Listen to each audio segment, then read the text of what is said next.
Okay, तो सब कुछ ठीक है, ऑडियो वीडियो आ रहा है?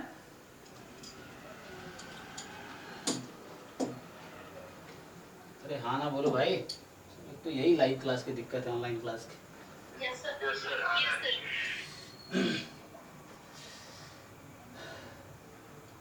तो ऐसा मन करता ना आके थप्पड़ मारो कैमरे मारे स्क्रीन में से निकल के, नहीं बोलते हो तुम। सो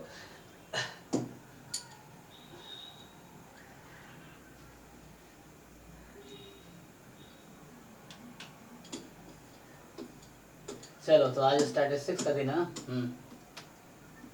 तो हम लोग लास्ट क्लास में यहाँ से स्टार्ट किए थे, मतलब लास्ट 2 क्लास हमने यही डिस्कस किया है ना। यहाँ डेफिनेशन हमें देखे हैं इसके कि रैंडम वेरिएबल होता क्या है और सीडीएफ क्या है, लास्ट क्लास में देख रहे थे।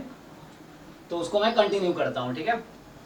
सो रैंडम वेरिएबल सिंपल एक फंक्शन है ओमेगा टू आर से, इस तरह से कि अगर सिग्मा फील्ड दे रखा है ना, अगर सिग्मा फील्ड नहीं दे रखा है तो ओमेगा से आर में कोई भी फंक्शन सिग्मा रैंडम वेरिएबल है, मतलब sample space to real number में कोई भी फंक्शन रैंडम वेरिएबल अगर सिग्मा फील्ड दे रखा है तो उस केस में रैंडम वेरिएबल एक फंक्शन है ओमेगा से आर में इस तरीके से कि set of all omega for which X omega is less than, मैं जो लोग लास्ट क्लास में थे उनको समझ आ रहा होगा, जो नहीं थे उनको दिक्कत होगा।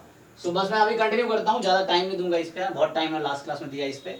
सो बस ये मैं कह रहा हूँ अगर सिग्मा फील्ड मुझे दे रखा है तो उस केस में ये होता है कि एक्स ओमेगा से आर में एक फंक्शन है इस तरीके से कि X inverse minus infinity to X, जिसका मतलब है omega belongs to this, so X of omega is less than equal to X, this must be belong to sigma field for all X belongs to R. तो यहाँ पे क्या है, ये होता है omega comma A, this is sample space. तो इस केस में ठीक है ना, ए यहाँ पे मैं सिग्मा फील्ड को ए से डिनोट कर रहा हूँ, ठीक है ना। तो जो ए लिख रहा हूँ बुक में एफ लिखा होगा या एस लिखा होगा, सिग्मा फील्ड कहीं एफ कहीं एस, इस तरीके से। सो अभी एक लिख दे रहा हूँ, सिग्मा अलजेब्रा भी इसको बोलते हैं। तो सिग्मा फील्ड चूंकि स्टैटिस्टिक्स टर्म में है, सो ठीक है ना। सो ये डेफिनेशन था। अब सीधा हम सीडीएफ पे आते हैं, हमने डिफाइन किया था लास्ट क्लास में। सो ये था रैंडम वेरिएबल क्या होता है, ठीक है ना। फिर हम डिफाइन कर रहे थे सीडीएफ। सो सीडीएफ सिंपल एक फंक्शन था आर से आर में, अब आपकी मर्जी है, आप आर टू आर लिखो या आर टू 01 लिखो, ठीक है। सो ये आर टू आर है या आर टू 01 है, ओके। सो ये एक फंक्शन है, क्योंकि इसका रेंज फाइनली 01 होना है, कोड में आप आर ले सकते हो। सो दिस आर टू 01 इस तरीके से होगा कि क्या कंडीशन था कि इसका डेफिनेशन है F X of X is equal to probability of this set, ये जो लिखी गई ना, और इसका मतलब ये होता है बिलोंग्स टू ए का मतलब इवेंट है। सो ये एक इवेंट होने चाहिए ताकि इसकी हम प्रोबेबिलिटी निकाल सके, है ना। So this must be event for all X belongs to real number, तो उसकी प्रोबेबिलिटी निकाल सके। तो इसी का ना इसका नोटेशन ये भी है, यू में just right it like this, है ना। तो आपको सिर्फ आप ऐसा चाहे तो भी लिख सकते हैं, कोई दिक्कत नहीं है। और ये क्या है, सिग्मा फील्ड का मेंबर होगा ना, this belongs to sigma field for all X belongs to R, इस तरीके से।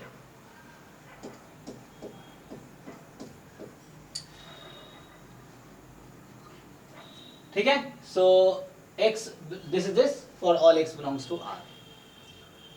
सो यहां से आ जाएगा हमारे पास capital X less than equal to X, ये है। इसका मीनिंग वही है कि probability set of those values from sample space, या बोलो from set of all outcomes such that which satisfy this condition, इसका मीनिंग यही है, ठीक है। सो इस फंक्शन का नाम है सीडीएफ। इसमें किसी को डाउट है एक बार बता दो, देखो। सो डेफिनेशन बताया हूं कि what is random variable and what is CDF, ठीक है। चलो एक बार देख लो, कुछ वैसा हो तो आप पूछ सकते हो। सो सीडीएफ आपको सिंपली ये याद रखना है, ठीक है। सीडीएफ की डेफिनेशन ये है, अगर सीडीएफ मुझे दे रखा है और मुझे चेक करना है, मतलब सॉरी सीडीएफ नहीं दे रखा है, कोई फंक्शन दे रखा है और मुझे चेक करना है वो सीडीएफ है कि नहीं है ना। कोई फंक्शन मुझे दे रखा है और मुझे चेक करना है कि वो सीडीएफ है कि नहीं है, तो उसके लिए कल मैं दूसरा क्राइटेरिया बता रहा था, तो वो डिस्कस करते हैं। सो वो उसको हालांकि मैं डिफाइन किया था। सो लास्ट क्लास में मैं 3 चीजें डिफाइन किया था। रैंडम वेरिएबल क्या होता है, डिस्ट्रीब्यूशन फंक्शन क्या होता है, और सीडीएफ क्या होता है। तो सीडीएफ और रैंडम बता दिया, आप डिस्ट्रीब्यूशन फंक्शन देखते हैं। सो जो डिस्ट्रीब्यूशन फंक्शन है, और आप में से बहुत सारे लोग जानते हैं डिस्ट्रीब्यूशन फंक्शन और सीडीएफ सेम होता है, तो मैं भी वही बोलना चाह रहा हूँ। डेफिनेशन अलग अलग, बाद में दोनों एक दूसरे के इक्विवेलेंट होते हैं, ठीक है। तो डिस्ट्रीब्यूशन फंक्शन क्या होता है, कोई फंक्शन है और फंक्शन कैपिटल एफ। देखो यहाँ मैं एक्स नहीं लगा रहा, तुम ध्यान दे सकते हो, यहाँ मैं एक्स नहीं लगा रहा, ठीक है। यहाँ मैंने एक्स लगाए थे। सो एक्स लगाया था, इसका मतलब है कि ये सीडीएफ हमेशा किसी रैंडम वेरिएबल का होता है। डिस्ट्रीब्यूशन फंक्शन इन जनरल ऐसे भी डिफाइन किया जा सकता है बिना रैंडम वेरिएबल की हेल्प से, ठीक है ना, वो है। तो यहाँ एफ एक्स लिखा हुआ है मैंने, क्योंकि ये रैंडम वेरिएबल है, इसीलिए एक्स रैंडम, मतलब एक्स रैंडम वेरिएबल है और एफ जो है कैपिटल एफ सीडीएफ है एक्स रैंडम वेरिएबल का। अभी मैं क्या डिफाइन कर रहा हूँ, डिस्ट्रीब्यूशन फंक्शन, एक जनरल कॉन्सेप्ट है डिस्ट्रीब्यूशन फंक्शन का, ठीक है। तो क्या है ये कि अब फंक्शन एफ, अब फिर से आप R2R लिखो या R201 लिखो, तो मैंने कहा यूनिफॉर्म नोटेशन। कुछ बुक्स में आप देखोगे, अगर आप बुक में डेफिनेशन पढ़ोगे तो ये लिखा होगा R2R, तो भी कोई दिक्कत नहीं है ना। आप रेंज को लार्जर करके आप कोडोमेन लिख दो तो भी कोई दिक्कत नहीं है। सो ये है, सो R2R लिखा हो सकता है बुक में। सो हमने ये डिफाइन किया था, फंक्शन f from R201 और R2R will also work. This is called a distribution function.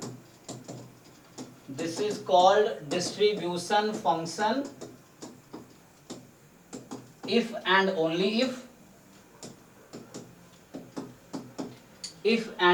if जो पहला पॉइंट है कि जो f at plus infinity this is 1, दूसरा पॉइंट है f at माइनस इंफिनिटी 0, तीसरा पॉइंट है f is right continuous, ठीक है ना, ऑन R मतलब रियल नंबर पे, क्योंकि डोमेन रियल नंबर है ना। मैं फिर से बोल रहा हूँ, कई बार पूछ लेते हैं लोग कि what is domain of CDF. CDF अगर एक फंक्शन है, वहां भी देख सकते हो तुम, या डिस्ट्रीब्यूशन फंक्शन का डोमेन क्या है, तो डोमेन रियल नंबर है और रेंज 0-1 है। कोड में R ले सकते हो ना, रेंज रियल 0-1 है, तो मैंने उसी को कोड में यहाँ लिखा है। सो f is right continuous on R, ये था f is non decreasing on R, ठीक है। सो जो f है वो नॉन डिक्रीजिंग है ऑन R। तो ये हो गया आपका डेफिनेशन डिस्ट्रीब्यूशन फंक्शन का, ठीक है। ये है डिस्ट्रीब्यूशन फंक्शन। अब रिजल्ट क्या है कि फिर से देख लो, कोई डेफिनेशन में डाउट हो तो पूछ सकते हो, okay.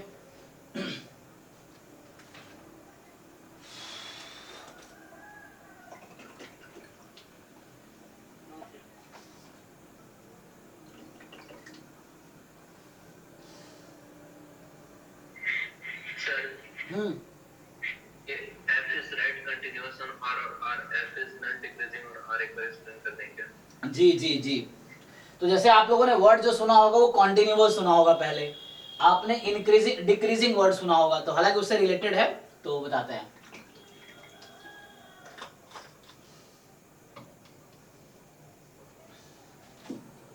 So what is mathematical meaning of right continuous. तो और फंक्शन कोई भी, मान लो इसी के बारे में बात कर देता हूँ, f है R2, या सिंपल लिखने की जरूरत नहीं है, कोई फंक्शन f है, this is right continuous at a point. देखो क्वेश्चन पूछना अच्छी बात है, अगर आप क्वेश्चन नहीं पूछते हो ना, अगर आपको, तो ये गलत बात है, अगर नहीं पूछ पाओगे तो। अगर क्वेश्चन है आपके माइंड में, जरूर पूछने चाहिए। सो a function f is right continuous at a point x is equal to a। ये कोई पर्टिकुलर रियल नंबर ले लिया मैंने, सो उसमें मैं बोलता हूँ राइट कॉन्टिन्यूअस है अगर। तो देखो कॉन्टिन्यूअस में हम देखते हैं फंक्शन की लेफ्ट हैंड लिमिट, फंक्शन की वैल्यू और फंक्शन की राइट हैंड लिमिट तीनों इक्वल होने चाहिए, है ना। सो तीनों अगर इक्वल है तो हम बोलेंगे फंक्शन कॉन्टिन्यूअस है। अब एक फंक्शन राइट कॉन्टिन्यूअस कब है, तो राइट कॉन्टिन्यूअस है लेफ्ट हैंड लिमिट का कोई काम नहीं है, तो लेफ्ट हैंड लिमिट को इग्नोर करो। तो सिंपल यहाँ दो ही चीज चाहिए, फंक्शन की वैल्यू और फंक्शन की राइट हैंड लिमिट उस पॉइंट पे। तो यहाँ मतलब ये है कि limit x tends to a plus, जो मैं कैपिटल F लिया हूं, so fx is equal to f of a। यहाँ ये मतलब हुआ a प्लस लगाया, प्लस का मतलब x जो है a को अप्रोच कर रहा है बाई राइट साइड, तो आपको पता ही होगा लिमिट का कॉन्सेप्ट सबको। तो जैसे यहाँ पे a है, सो अगर इधर से कोई नंबर अप्रोच करता है तो that will approach a plus होगा, इधर से कोई नंबर अप्रोच करता है दैट इज a माइनस, ठीक है ना। सो ऊपर माइनस लगाने का मतलब वो a से स्लाइटली लेस है, a प्लस लगाने का मतलब a से स्लाइटली मोर है, ठीक है ना। So it is right side of that number, so x approaches to a by right side, okay. तो ये है, अगर ये दोनों क्वांटिटी इक्वल है तो ये मीनिंग हुआ राइट कॉन्टिन्यूअस का। क्लियर है जी अविनाश? Yes sir. हाँ, तो राइट कॉन्टिन्यूअस कई कई जगह हो सकता है, बाद में कहीं लाइफ में जो हो तो लेफ्ट कॉन्टिन्यूअस, तो ऐसे ही है, लेफ्ट हैंड लिमिट और फंक्शन की वैल्यू इक्वल रहेगा, राइट लिमिट को इग्नोर करो, वो चीज है। सो राइट कॉन्टिन्यूअस क्या मतलब है, फंक्शन की राइट हैंड लिमिट और फंक्शन की वैल्यू उस पॉइंट पे दोनों इक्वल आने चाहिए। अब एक और वर्ड है non decreasing. So non decreasing का मैथमेटिकली अगर लिखूं मैं तो ये होता है कि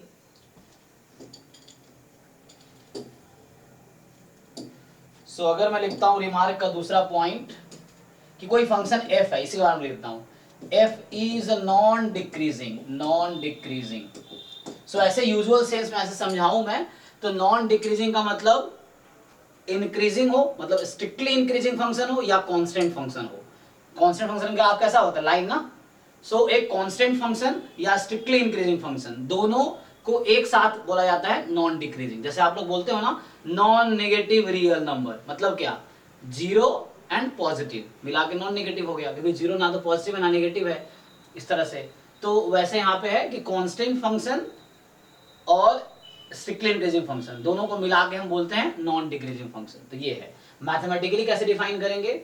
so if is non decreasing, तो मैथमेटिकल मतलब ये हुआ इफ एंड ओनली इफ अगर कोई नंबर है a लेस देन b, मान लो ऐसा है a strictly less than b है, अब इस पर तुम फंक्शन की वैल्यू निकालो, so F A strictly less than F B, अगर ऐसा हुआ तो अभी ये नॉन डिक्रीजिंग नहीं है, अभी क्या बोलेंगे इसको, इस डेफिनेशन में क्या बोलेंगे, हाँ ये स्ट्रिक्टली इंक्रीजिंग हो गया। क्यों भाई, क्योंकि यहाँ स्ट्रिक्ट इनइक्वालिटी है तो यहाँ भी स्ट्रिक्ट इनइक्वालिटी है। लेकिन नॉन डिक्रीजिंग कब होगा, जब आप कांस्टेंट फंक्शन को भी इंक्लूड कर लोगे। तो कांस्टेंट फंक्शन क्या होता है, डिफरेंट एक्स के लिए सेम ही आंसर देगा, तो आप a रखो चाहे b रखो आंसर इक्वल भी हो सकता है। सो अगर a strictly less than b है तो F A less than equal to F B होगा, तो इसको हम बोलते हैं नॉन डिक्रीजिंग फंक्शन, है ना, ये है non decreasing function. Otherwise mathematical sense में ये हो गया कि कांस्टेंट और स्ट्रिक्टली इंक्रीजिंग, ठीक है जी। तो ये भी क्लियर है भाई विनाश, ओके है? हाँ सर, अभी समझा गया। ठीक है, हाँ सर। हाँ ऐसे ही सब लोग पूछ लिया करोगे कि देखो अभी क्या है सिचुएशन, कुछ दिन पहले ऐसी थी सब 2 साल में भूल गए, है ना, तो ऐसा होता है, जो कनेक्टेड नहीं थे बहुत सारे लोग, तो उनको तुम्हें रिकॉल करना। अभी जो बच्चे आ रहे हैं वो बोलते हैं ना जब कोविड में एडमिशन लिया 2 साल तो ऐसे ही खराब हो गए थे, पहले 2 साल जैम वाले स्पेशली जो बच्चे हैं।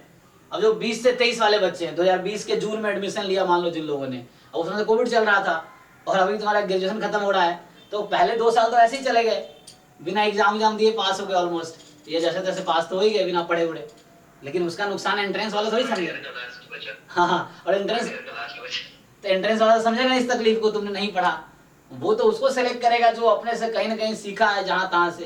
तो अब तुम्हारे पास टाइम है, सीखो वो चीजें। चलो तो अभी क्या है, अब तो ये हो गया आपका जी। ऐसा कोई फंक्शन नहीं है कि जो लगाए तो इनइक्वालिटी चेंज कर जाए, है ना, तो उसको बोलते हैं ना डिक्रीजिंग फंक्शन। तुम ले लो 1/x, है ना, इनइक्वालिटी चेंज कर जाएगी बिल्कुल। यहाँ a लेस देन b है और F A more than equal to F B हो जाए तो उसको हम बोलेंगे non increasing function.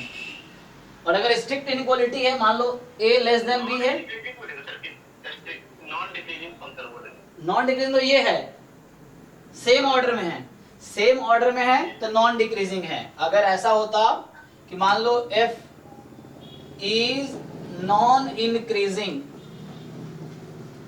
If and only if, अगर तुमने a strictly less than b लिया तो तुम्हारा जो फंक्शन की वैल्यू है वो बिल्कुल अगर ऐसी हो गई, अगर मान लो स्ट्रिक्ट है हमेशा, तो ये अभी है स्ट्रिक्टली डिक्रीजिंग, ठीक है ना। और अगर तुमने इक्वल लगा दिया तो ये नॉन डिक्रीजिंग हो गया।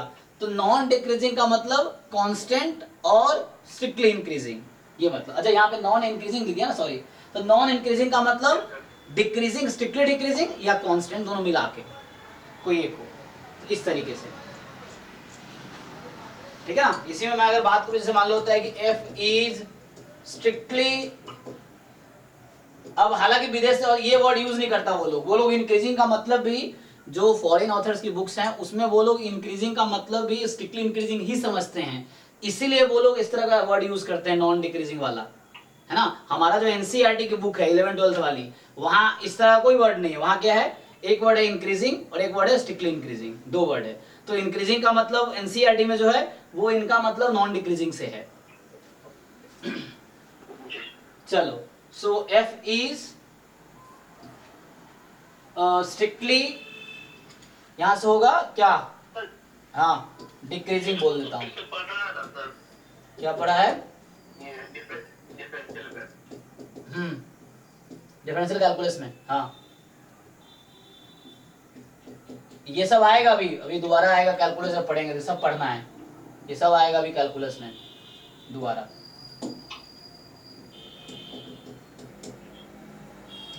ये सब भी पढ़ना है, ठीक है ना। ये सब अभी, ये सब जो वर्ड्स हैं ये मैथमेटिक्स में भी आएंगे, ये सब भी है ना, ये नॉन डिक्रीज, ये सब मैथ वाले पोर्शन में आएगा कैलकुलस में।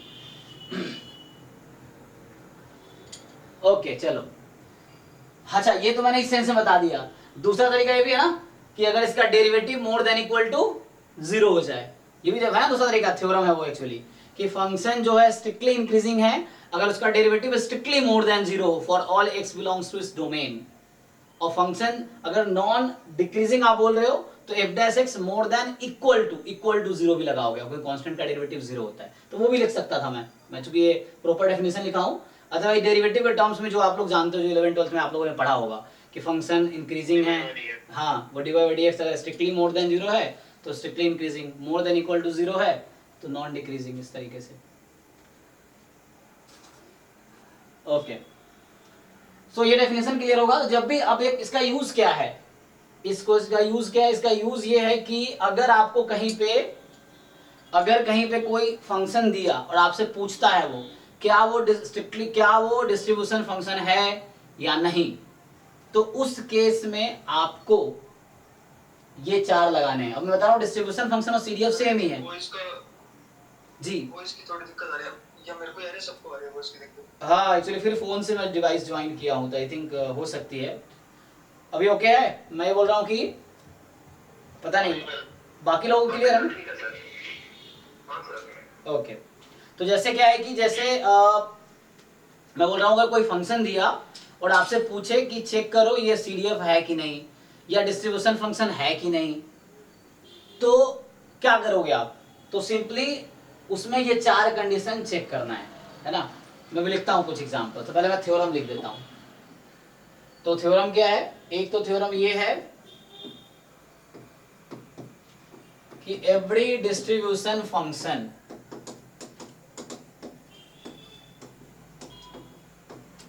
कोई भी डिस्ट्रीब्यूशन फंक्शन होगा is a CDF of a random variable.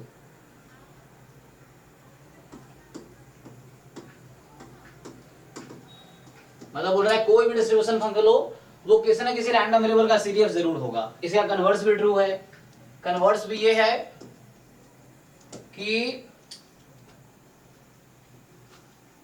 जो सीडीएफ है, सो सीडीएफ पता ना, सीडीएफ मतलब हो गया कुमुलेटिव डिस्ट्रीब्यूशन फंक्शन, ठीक है, लास्ट क्लास में लिखा था ना कुमुलेटिव डिस्ट्रीब्यूशन फंक्शन। तो सीडीएफ का जो फुल फॉर्म है, जो लास्ट क्लास में लिखाया होगा लास्ट क्लास में फुल फॉर्म, तो अगर हम सीडीएफ वर्ड यूज कर रहे हैं तो इसका पूरा नाम होगा कुमुलेटिव डिस्ट्रीब्यूशन फंक्शन, ठीक है, क्योंकि बाद में एक वर्ड और पीडीएफ भी आएगा, तो पीडीएफ में वो प्रोबेबिलिटी डेंसिटी फंक्शन हो जाता है, तो कई बार कंफ्यूजन हो जाता है बच्चों को। तो ध्यान रखना, सीडीएफ में डी का मतलब डिस्ट्रीब्यूशन से है और पीडीएफ में डी का मतलब डेंसिटी से है। ये सो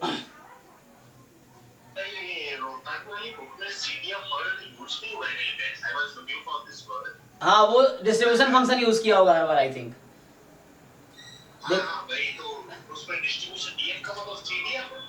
हाँ, डीएफ का मतलब वो distribution function, CDF, yes. So wherever you see DF, it is a CDF actually. Yes yes, so this right DF है ना। सो डिस्ट्रीब्यूशन फंक्शन, वही बोल रहा हूँ कि distribution function and CDF they are equivalent, so you can use one another. अब ये जो कंडीशन है ना, ये जो डेफिनेशन है, ये वाली चीज, ये जो है इन चारों कंडीशन को सेटिस्फाई करेगी, इन चारों कंडीशन को सेटिस्फाई करेगी, ठीक है। तो ये जो डिस्ट्रीब्यूशन, ये जो है, ये जो कंडीशन है, ये इन चारों कंडीशन को, ये डेफिनेशन इन चारों कंडीशन को सेटिस्फाई करेगी, ठीक है। तो मैं लिख रहा था कि CDF of a random variable x या CDF of any random variable x। सो मैं RV यूज कर रहा हूं फॉर रैंडम वेरिएबल, ठीक है ना। इस तरीके से नोटेशंस आगे थोड़े यूज होते रहेंगे इस तरह से, आपको ध्यान रखना है कि RV मतलब random variable. So CDF of any random variable, CDF का मतलब रहेगा cumulative distribution function. So CDF of any random variable is a distribution function. मतलब वो डिस्ट्रीब्यूशन फंक्शन की प्रॉपर्टी को सेटिस्फाई करेगी ही, ठीक है, ठीक है। इस तरीके से ये मतलब हो गया। सो इसका मतलब ये है कि जो मैं f लिख रहा था, सो है ना, इसको मैं ऐसे भी लिख सकता था। ये जो थ्योरम था, इसको कुछ बुक में ऐसा लिखा मिलेगा आपको थ्योरम, जो ऊपर वाला थ्योरम मैथमेटिकली लिखता है ऐसे, ये लोग कि ये लोग क्या लिखते हैं, ऐसा लिखते हैं, that is for every distribution function f, for every distribution function f, there exists a random variable, there exists a random variable x such that, ठीक है। So for every distribution function f, there exists a random variable x such that fx is equal to f, है ना, इस तरीके से। या ऐसा लिख दूं मैं, CDF ऑफ x जो कि है fx is equal to f, ठीक है ना, ये कहने का मतलब है। सो मतलब ये हो गया, कहने का मतलब ये चाह रहा है कि इसका मतलब कि fx जो है वो f के इक्वल होगा, fx f के इक्वल होगा। सो हर किसी डिस्ट्रीब्यूशन फंक्शन के लिए, हर किसी डिस्ट्रीब्यूशन फंक्शन के लिए, क्या कीड़े मकोड़े उड़ रहे हैं यहाँ पे, ये दिक्कत है, लाइट बहुत सारा लगी ना, तो लाइट पे ना कीड़े मकोड़े आते रहते हैं। सो हर किसी डिस्ट्रीब्यूशन फंक्शन के लिए कोई ना कोई रैंडम वेरिएबल एग्जिस्ट करेगा जिसका CDF f के इक्वल होगा, ठीक है, जिसका CDF f के इक्वल होगा। ओके, सो आई थिंक ये क्लियर है आप लोगों को। एग्जाम्पल अब देता हूँ, अभी तो डेफिनेशन चल रहा था, अब कुछ एग्जाम्पल्स लिखते हैं। चलिए, सो सबसे पहला क्वेश्चन है,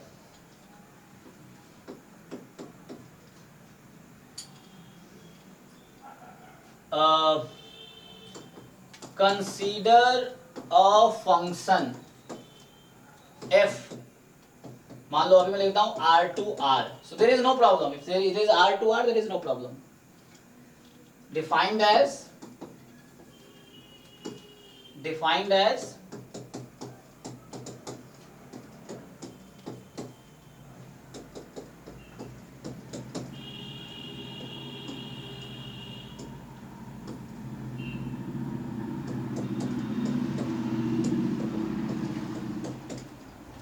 सो आपको क्वेश्चन ये है कि चेक इफ, या मैं चलो कुछ क्वेश्चन बनाकर पूछ लेता हूं आपसे। सो ऑप्शन ए है, एक फंक्शन जस्ट आपको मैंने दिया है, सो मैंने ये नहीं बताया आपको कि ये CDF है कि नहीं है, आपको चेक करना है एक्चुअली। सो मैं पूछूं आपसे ये जो fx है this is a CDF of some random variable. हाँ जैसा होगा तो ठीक है ना। चारों कंडीशन को सेटिस्फाई करना। ओके फिर दूसरा हमारे पास आएगा, इसी को मैं नोट लगा देता हूं। तो so fx is not a CDF of some any random variable. इस तरह से हो सकता है C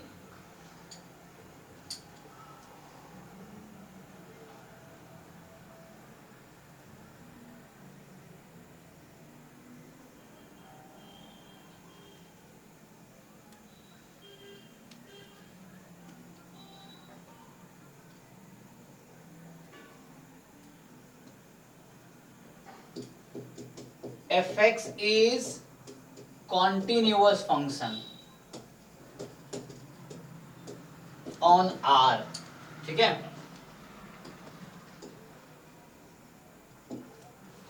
एंड D है fx is strictly increasing function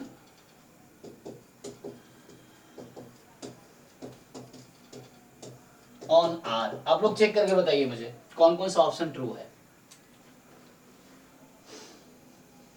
sir A and D. Okay A and D, बाकी लोग yes sir A and D. सब लोग एग्री करते हैं।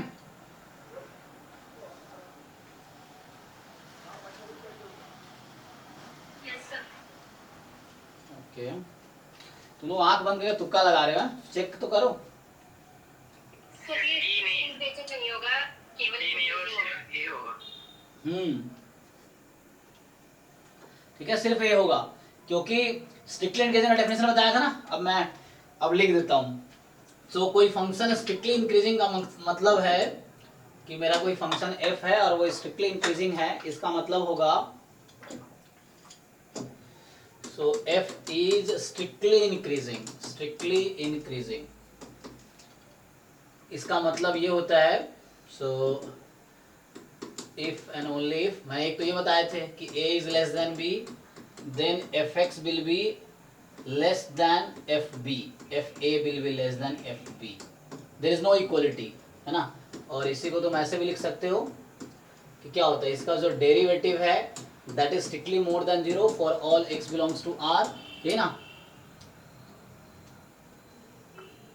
तो ये आप लोग जानते होंगे, एक बार चेक कर लो कहीं मिस्टेक तो नहीं कर रहा ना डेफिनेशन लिखने में। So okay so a less than b, fa is strictly less than fb या double derivative strictly more than 0 होगा।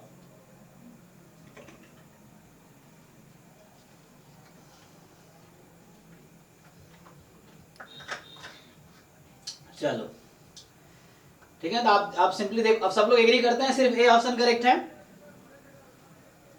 ना। 4-5 लोग तो बताइए हैं कम से आंसर। हाँ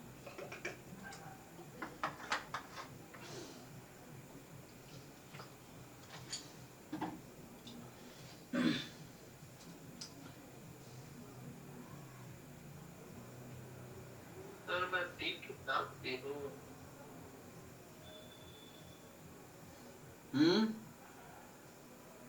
सर डी वाला ऑप्शन फॉल्स कहता है, ये समझ में नहीं। हाँ डी वाला फॉल्स कैसे है। ओके सो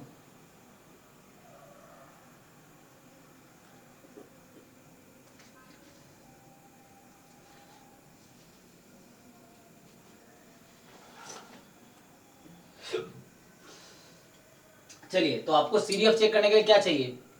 सीडीएफ चेक करने के लिए आपको चाहिए, हाँ वो 4 कंडीशन है वो चेक करने हैं आपको, जो पिछले इसमें। हाँ ठीक है, आपको हाँ राइट कॉन्टिन्यूअस और नॉन डिक्रीजिंग, है ना। तो आपको ये चेक करना है एक्चुअली। सो अप्लाई करके देखो। सो यहाँ पे क्या आएगा,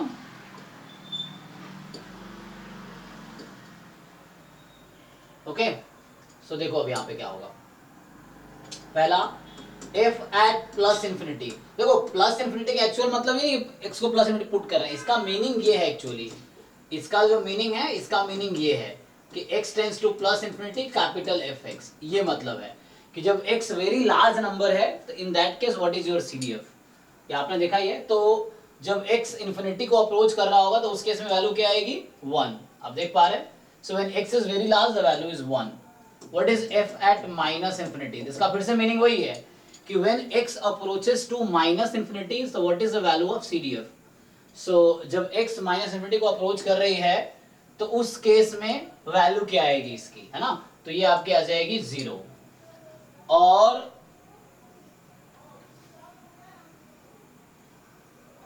तीसरा था राइट कॉन्टिन्यूअस। सो राइट कॉन्टिन्यूअस पॉइंट पे और उसके राइट हैंड लिमिट आप चेक कर लो।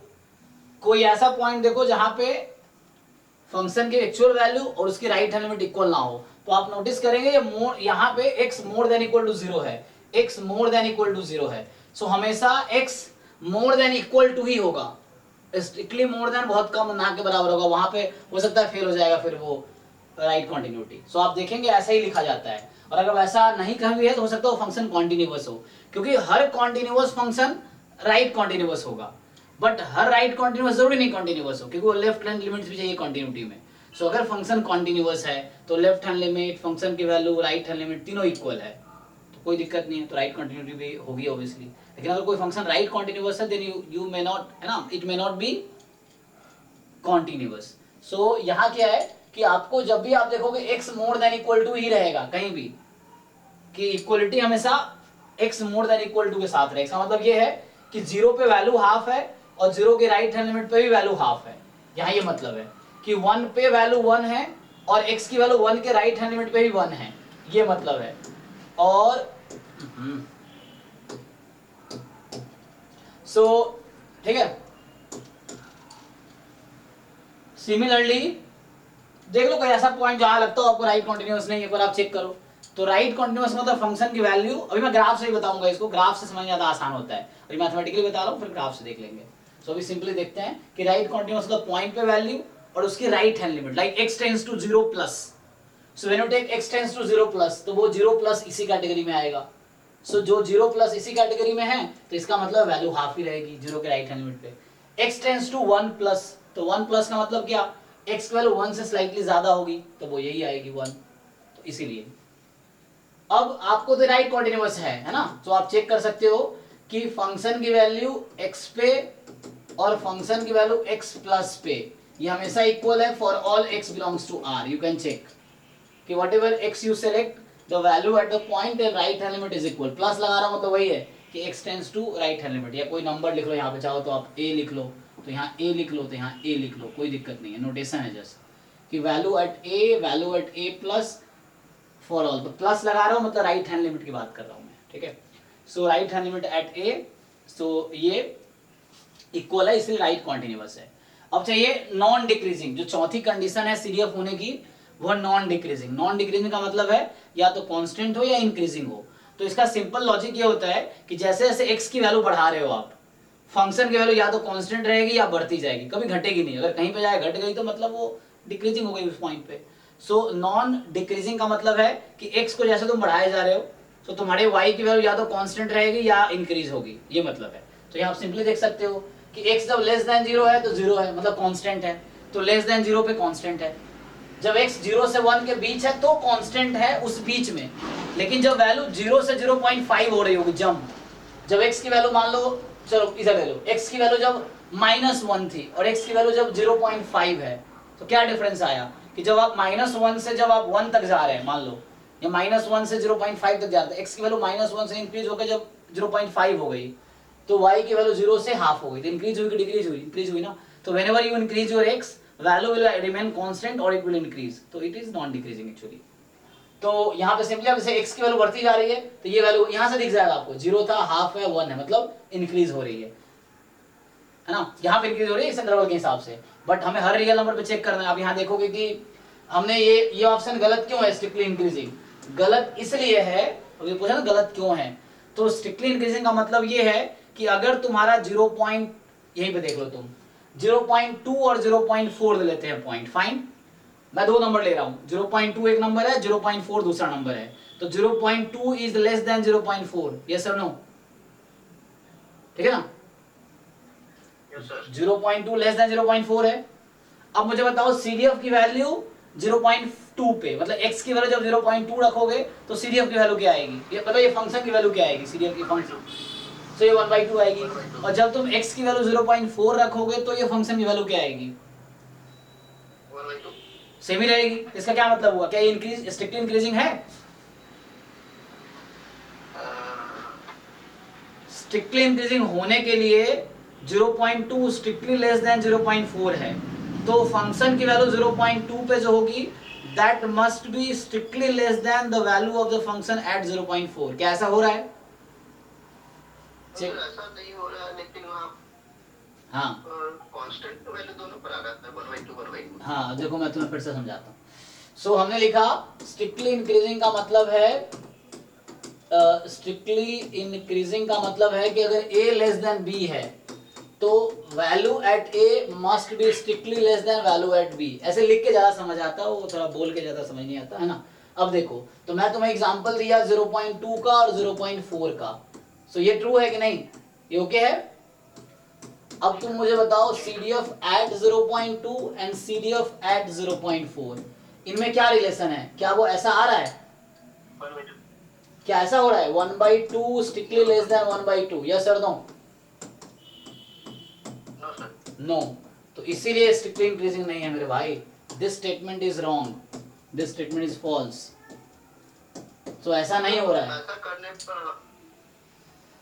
करने पर तो हर कोई CDF स्ट्रिक्टली इंक्रीजिंग नहीं होगा। चलो एक एग्जांपल लिख लेते हैं तुम्हारे कहने पे।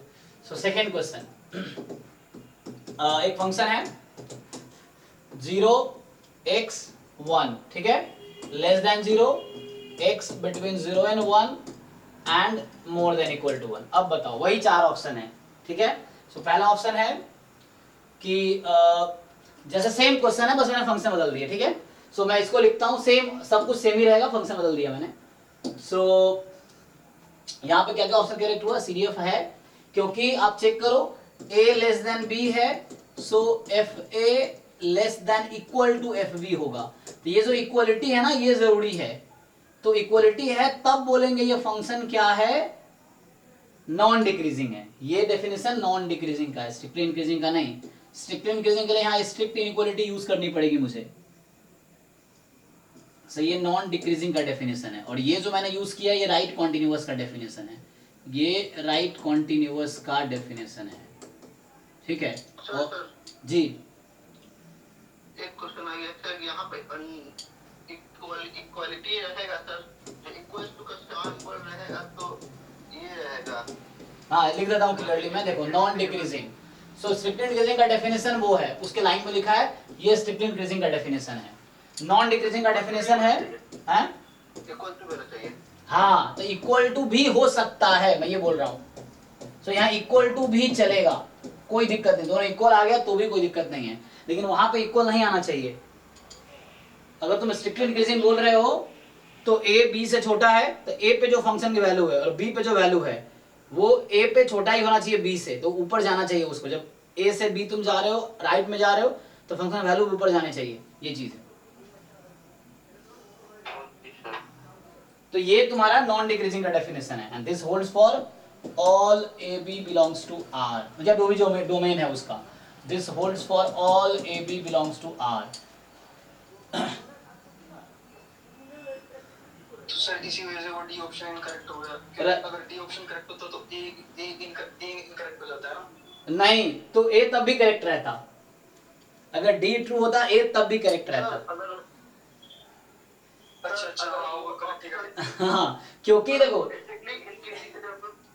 अगर कोई फंक्शन स्ट्रिक्टली इंक्रीजिंग है तो इंक्रीजिंग भी होगा, अगर फंक्शन कॉन्टिन्यूअस है तो राइट कॉन्टिन्यूअस भी होगा। हाँ बोलो।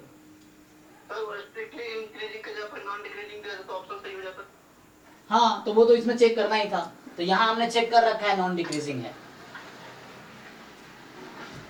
देखो स्ट्रिक्टली इंक्रीजिंग क्या है, इसमें कांस्टेंट फंक्शन को बाहर कर दिया गया है। अभी आप देखो नेक्स्ट क्वेश्चन चेक करते हैं। तो क्वेश्चन मेरा ये था, बस आपको CDF चेक करने का, राइट कॉन्टिन्यूअस चाहिए था, वो है। नॉन डिक्रीजिंग मतलब कांस्टेंट या इंक्रीजिंग। अच्छा मैं ग्राफ नहीं बनाया, इसका ग्राफ बना के देख लेते हैं। सो अगर इसका हम ग्राफ बनाएंगे, सो मैं क्या करूँ, यही बना दूं, चलो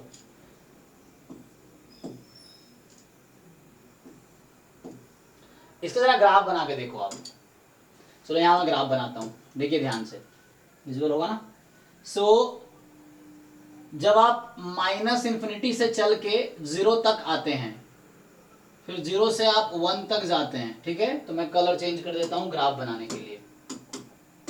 तो समझिए आप, मैं सीडीएफ का ग्राफ बना रहा हूँ, किसके वर्सेस किसके, एक्स वर्सेस सीडीएफ ग्राफ है ये ग्राफ है एक्स वर्सेस सीडीएफ। और इसी बेसिस पे मैं डिस्क्रीट और कॉन्टिन्यूअस भी डिफाइन करूंगा, मतलब सीडीएफ के टर्म्स में भी डिस्क्रीट और कॉन्टिन्यूअस रैंडम वेरिएबल डिफाइन होता है, ठीक है ना। मैं रेंज के टर्म में पहले बता रहा था, वो भी डेफिनेशन है और सीडीएफ के टर्म में भी है।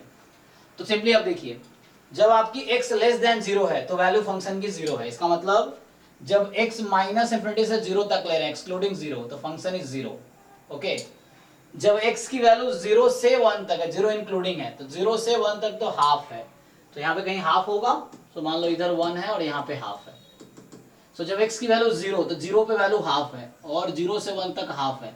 ये ओपन लिख रहा हूँ सर्कल में, मतलब वो पॉइंट एक्सक्लूडेड है, क्लोज कर रहा हूँ मतलब इंक्लूडेड है। सो यहाँ मैं डार्क किया क्योंकि वो इंक्लूडेड है पॉइंट। अब जब x की वैल्यू 1 से ज्यादा है, तो 1 यहाँ इंक्लूडेड है, ठीक है ना। तो 1 इंक्लूडेड है यहाँ पे, तो 1 पे वैल्यू 1 है, तो 1 पे वैल्यू 1 है, तो ये क्लोज कर देता हूँ और टू इंफिनिटी। सो अब ध्यान से देखिए, ये कांस्टेंट नहीं है, इस रेंज में कांस्टेंट है, इस रेंज में कांस्टेंट है, इस रेंज में कांस्टेंट है। तो ये स्ट्रिक्टली इंक्रीजिंग फंक्शन तो नहीं है। स्ट्रिक्टली होने के लिए किसी भी डोमेन के इंटरवल में वो कांस्टेंट फंक्शन नहीं होगा, आप ग्राफ से देख सकते हैं। मतलब तो ये नॉन डिक्रीजिंग होगा। यस, ये नॉन डिक्रीजिंग है, इसीलिए सीडीएफ है। ये सीडीएफ नहीं, गलत बोल रहा है। कॉन्टिन्यूअस था क्या, अब आप चेक कीजिए फंक्शन कॉन्टिन्यूअस था क्या। अच्छा सी मैंने चेक ही नहीं किया, क्या ये फंक्शन कॉन्टिन्यूअस है, आप बताइए। सी ऑप्शन किस पॉइंट पर डिसकंटिन्यूअस है, 0 हाँ 0 पे भी है, 1 पे भी है। तो तुम सिंपली चेक कर सकते हो कि x tends to 0 minus CDF equal नहीं है f 0 पे। ये देख लो कि 0 की लेफ्ट हैंड लिमिट 0 है, 0 की वैल्यू कितनी है, हाफ है। तो लेफ्ट हैंड लिमिट फंक्शन की वैल्यू और राइट हैंड लिमिट इक्वल होना चाहिए, वो है ही नहीं। कॉन्टिन्यूअस होने के लिए, कॉन्टिन्यूअस होने के लिए तीनों का इक्वल होना चाहिए ना, लेफ्ट हैंड लिमिट, फंक्शन की वैल्यू, फंक्शन की राइट हैंड लिमिट, तीनों इक्वल होना चाहिए। तो यहाँ पर तो ये दोनों डिफरेंट हो गया, तो इसलिए not continuous. So continuous, graph से भी दिख रहा होगा आपको कि यहाँ तक गए, फिर यहाँ तक गए, फिर यहाँ तक। ग्राफ देखो, ब्रेक है ग्राफ में, तो ग्राफ में ब्रेक है मतलब वो कॉन्टिन्यूअस नहीं है। सो दिस इज नॉट कॉन्टिन्यूअस। अब इस तरह क्वेश्चन भी दिखाएंगे, जहां में भी आए हैं क्वेश्चन इस तरह सीडीएफ पे, तो हर कुछ और पूछा हो गया उस तरह से, वो बात करेंगे अभी क्या पूछा है। तो ये आपका सीडीएफ अभी आप देख रहे हैं जी। क्या मैं भी क्वेश्चन ऐसा ही आता था। हाँ मतलब आएगा, वो हो सकता है एग्जैक्टली ये ना पूछा हो, बट सीडीएफ पे क्वेश्चन काफी आए हैं, दिखाएंगे हम कैसे कैसे क्वेश्चन आते हैं। वो तो मैं कराऊंगा ही इसके एंड में, जब टॉपिक हो जाएगा तो क्वेश्चन तो करेंगे हम पिछले साल कैसे आए हैं, तो उस तरह से आए। सो देखो आगे, अब मैं क्वेश्चन नेक्स्ट लिख रहा था। सो नेक्स्ट क्या लिख रहा था, स्पेस छोड़ दिया, हाँ यहाँ पे लिख रहा था, कोई फंक्शन दे रखा है। सो एक फंक्शन है, अ फंक्शन f मान लो r to r given as या डिफाइंड एज दिस। अब आपके पास वही ऑप्शन है कि f is CDF of some random variable, B option है f can not be CDF of any random variable, C option है f is continuous function on r, D है domain आ रही है ना उसका। So f is strictly increasing function on r। बताइए sir A and C. Option A sir, सी नहीं हो पाएगा सर, क्योंकि सी में कंटीन्यूअस नहीं है 0 पे। तुम्हें कैसे पता चला, क्योंकि लिमिट 0 पे क्योंकि क्योंकि तुमने चेक ही नहीं किया। चेक कर। राइट हैंड लिमिट फिक्स हो जा रहा है। ए एंड सी होगा। अच्छा, तुमने एक लाइन पिछले क्लास में पिछले बार बोला था कि कभी स्ट्रिक्टली इंक्रीजिंग नहीं होगा ना। हाँ, तो उसके लिए मुझे बनाना पड़ेगा एग्जाम्पल। मैं बनाया नहीं अभी, एक और एग्जाम्पल बनाता हूँ। तुम्हारा मतलब अभी तुमने पूछा था ना, आदित्य ने पूछा था ना कि कोई फंक्शन स्ट्रिक्टली इंक्रीज तो होगा ही नहीं। नहीं, ऐसा नहीं है। एक और एग्जाम्पल लिखता हूँ, तीसरा क्वेश्चन, सेम ऑप्शंस रहेंगे।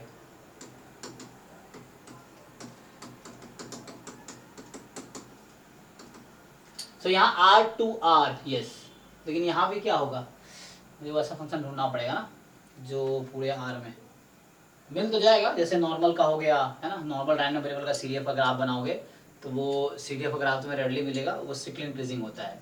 और कुछ आसान सा फंक्शन ढूंढ लो, जैसे क्या ढूंढो, क्योंकि मैं एक्सपोनेंशियल लिखूंगा तो एक्सपोनेंशियल का सपोर्ट क्या होता है, 0 से इन्फिनिटी होता है ना, तो बाकी पर कांस्टेंट आ जाएगा।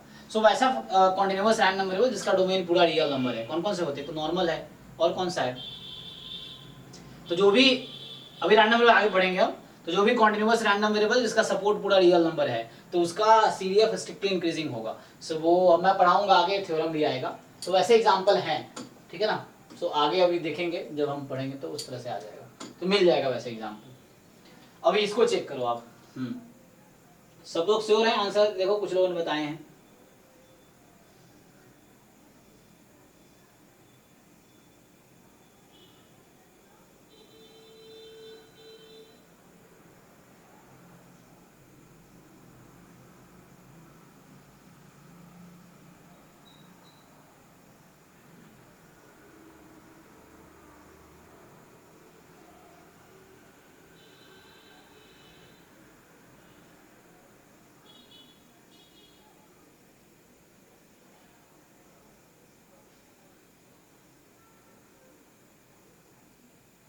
ए और टी सर।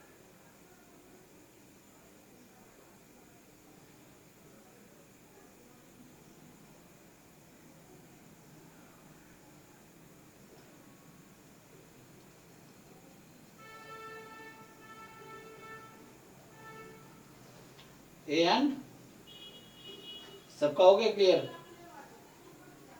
ए एंड सी आ रहा।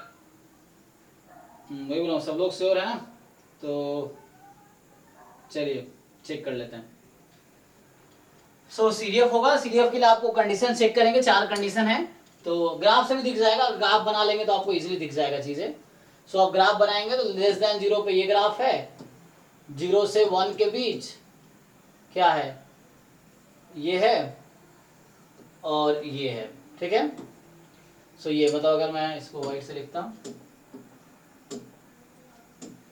सो 0 लेस देन 0 पे ये है, 0 से 1 में ये है और 1 से इन्फिनिटी में ये है, ठीक है। सो इस तरीके से, ओके ना, तो ऐसा हो जाएगा। सो ये आप ग्राफ देखिए अब ठीक से, तो इसमें CDF दिख रहा है, कैसे पता चलेगा, तो CDF के लिए 4 कंडीशन है कि प्लस इन्फिनिटी पे 1 होनी चाहिए, तो x जब इन्फिनिटी को अप्रोच कर रही है तो 1 पे जा रही है, f जब माइनस इन्फिनिटी को अप्रोच कर रही है तो 0 पे जा रही है, वो आप देख सकते हैं। और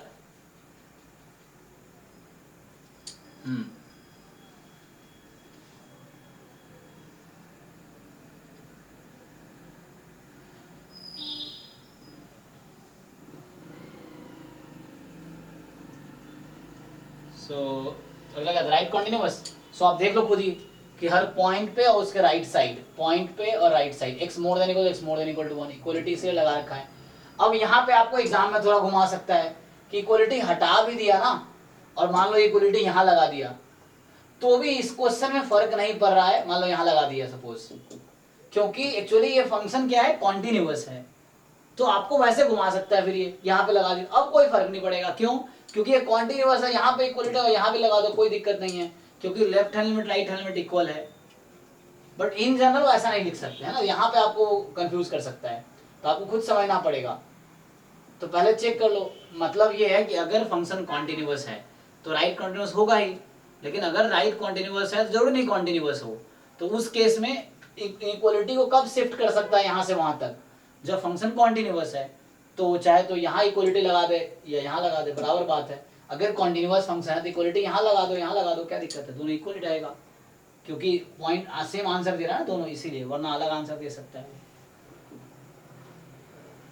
समझ आ रहा है कि नहीं मैं क्या बोल रहा हूँ? देखो तो मैं फिर से वापस,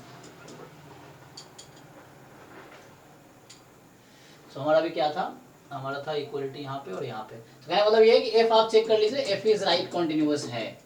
सो राइट कॉन्टिन्यूअस का मतलब है किसी पॉइंट पे और उसके राइट हैंड लिमिट पे वैल्यू हमेशा इक्वल रहेगी। एफ नॉन डिक्रीजिंग है, सो नॉन डिक्रीजिंग का मतलब है मतलब इंक्रीजिंग या कांस्टेंट, तो यहाँ कांस्टेंट है, इंक्रीजिंग है, कांस्टेंट है, तो इस इंटरवल में स्ट्रिक्टली इंक्रीजिंग है, ये चीज है। तो उस इंटरवल में स्ट्रिक्टली इंक्रीजिंग है वो 0 से 1 वाले में। तो यहाँ पे क्या आंसर आया, if right continuous non decreasing 0 से 1 वाले में y इक्वल्स टू x का ग्राफ तो x एक्सिस के पैरेलल हो जाता है ना। है तुम कोविड वाले बैच का दिख रहे हो मुझे। सो नहीं y बराबर x नहीं है, सो हाँ ठीक है। सो 1 मुझे इधर लिखना चाहिए था, एक तो 1 यहाँ पे लिख लो क्योंकि वैसे ग्राफ थोड़ा आगे दिख रहा है। सो इस तरीके से है, हाँ 1 पे मतलब यहाँ 1 पे जाओ। ओके, अब नेक्स्ट ऑप्शन जैसे आपके पास है कि CDF है तो यस, चारों सेटिस्फाई कर रहा है। CDF नहीं हो सकता, नो, गलत है। F कॉन्टिन्यूअस फंक्शन है तो यस, है ना। आप किसी पॉइंट पे left hand limit right hand limit देख लो यहाँ पे या तो चाहो, क्योंकि मान लिया आप टर्निंग पॉइंट पे ही देखते हो ना, बाकी पे तो कॉन्टिन्यूअस है ही, तो आप बस टर्निंग पॉइंट पे 0 1 पे चेक करोगे कि 0 पे लेफ्ट हैंड लिमिट 0 है, 0 पे राइट हैंड लिमिट x है। अभी बताने की जरूरत है लिख के कि 0 पे लेफ्ट में तो x की वैल्यू जब 0 से थोड़ी छोटी रहेगी तो वैल्यू क्या आएगी, 0 आएगी। जब x की वैल्यू 0 से थोड़ी ज्यादा रहेगी तो क्या आएगी, ये x है लेकिन x अप्रोच कर रही है 0 प्लस 0 को राइट साइड से, तो वैल्यू 0 हो गई। और एक x एग्जैक्टली इक्वल टू 0 है तो क्या होगी, तो एग्जैक्टली इक्वल है तो 0 रहेगी। तो इस तरीके से 0 पे कॉन्टिन्यूअस है। 1 की लेफ्ट हैंड लिमिट यहाँ x को 1 रख दोगे तो 1 आ जाएगी, 1 की राइट हैंड लिमिट 1 रहेगी, 1 को x इक्वल रख दिया तो 1 ही रहेगी। मतलब 1 पे left hand limit right hand limit function की वैल्यू इक्वल है, तो इसका मतलब है ये कि कॉन्टिन्यूअस है। स्ट्रिक्टली इंक्रीजिंग है क्या, कहाँ पे, r पे पूरे स्ट्रिक्टली इंक्रीजिंग है नहीं, लेकिन अगर यहाँ पे इंटरवल फिक्स कर सकता है कि क्या 0 से 1 में स्ट्रिक्टली इंक्रीजिंग है, अगर इसकी जगह अगर मैं लिख देता ओपन इंटरवल 0 1 मान लो तो ये ऑप्शन ट्रू हो जाता। r को हटा के अगर मैं लिख दूं सिर्फ ओपन इंटरवल 0 1 तो अब देखो यस, ठीक है ना, तो उस केस में ये ट्रू हो जाता। सो सर यहाँ पर कोई कांस्टेंट नंबर दे दिया जाता कांस्टेंट दे दिया जाता तो जैसे 1/2 या 1/3 दे देता तो नहीं हो पाता। कहाँ पे, जैसे x की जगह सर। हाँ तो उस केस में तुम्हें चेक करना पड़ेगा, CDF को जरूर हो पाए नहीं, देखना पड़ेगा तुम्हें कि कंडीशन सेटिस्फाई कर रही है कि नहीं कर रही है, तब भी हो जाता। अगर 1/2 1/3 तब भी हो जाता CDF। CDF तो होता था लेकिन स्ट्रिक्टली इंक्रीजिंग नहीं होता। अच्छा ओके, हाँ फिर तो प्रॉब्लम हो जाता ना, हाँ वो तो ग्राफ फिर जैसे लास्ट क्वेश्चन के जैसा हो जाता ना फिर तो, यस जी सर। हाँ। सो यहाँ से स्ट्रिक्ट इंक्रीजिंग है, नो, है ना। क्यों नहीं है r पे, क्योंकि पूरा r पे नहीं है, लेकिन अगर 0 1 लिखता तो हो जाता है स्ट्रिक्ट इंक्रीजिंग, ये है, ठीक है। तो यहाँ पे ऐसा है, पूरे r पे नहीं है बट 0 1 पे है, ठीक है। अगर मैं 0 1 इंटरवल लिखूंगा जस्ट, हालांकि बाद में बताऊंगा यही सपोर्ट है, ये रेंज है रैंडम वेरिएबल का, सपोर्ट होता है उसमें मास है ना। तो एनीवे, सो इस क्वेश्चन में किसी को डाउट है, ये 4 ऑप्शन में सर इसमें डाउट ये था, ये पूछो डिस्ट्रीब्यूशन फंक्शंस में जो राइट कंटिन्यूअस का डेफिनेशन में आया है उसका लॉजिक क्या है? लॉजिक क्या है, राइट कॉन्टिन्यूअस का लॉजिक ये है, चलिए वो इंटरवल क्या ले रहा है,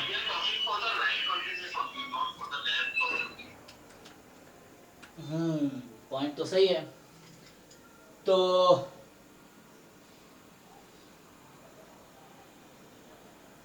ठीक है, अभी लास्ट में मैं कुछ बता रहा था ना कि क्यों लिया गया है, एक मिनट, क्योंकि राइट कॉन्टिन्यूअस चेक करना है। अब डेफिनेशन जिसने बनाए तो हमें उसके पीछे स्टोरी देखनी पड़ेगी, राइट कॉन्टिन्यूअस के पीछे क्या स्टोरी है, होगा कोई रीजन तो होगा, ऐसा तो नहीं होगा। So we have to see the story, वो पेपर्स देखने जब इंट्रोड्यूस किया गया है ना, तो उसके पीछे का लॉजिक देखना पड़ेगा। यस, सो चेक करते हैं क्या है। तो मैं चार्ज पे लगा देता हूँ।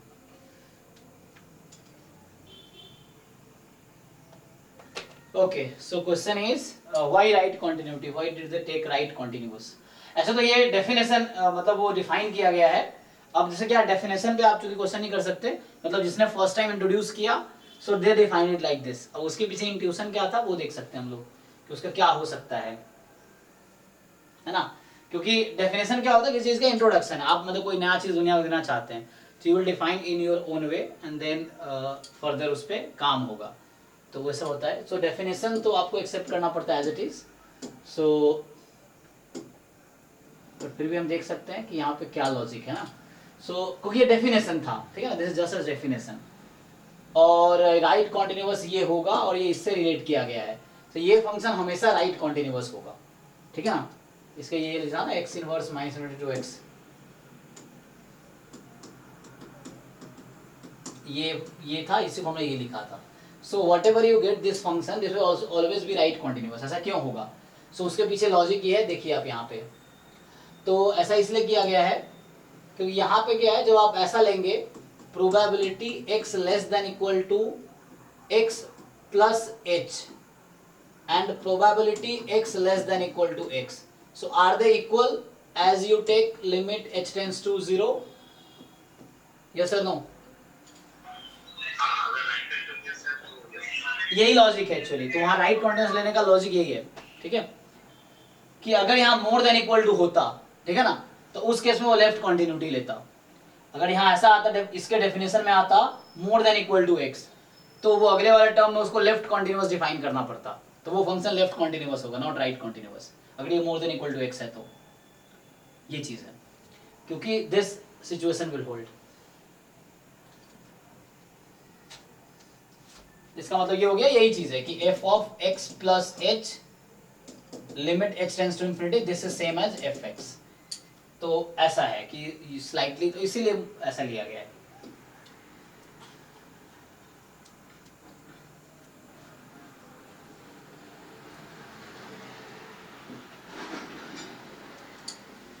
चलिए तो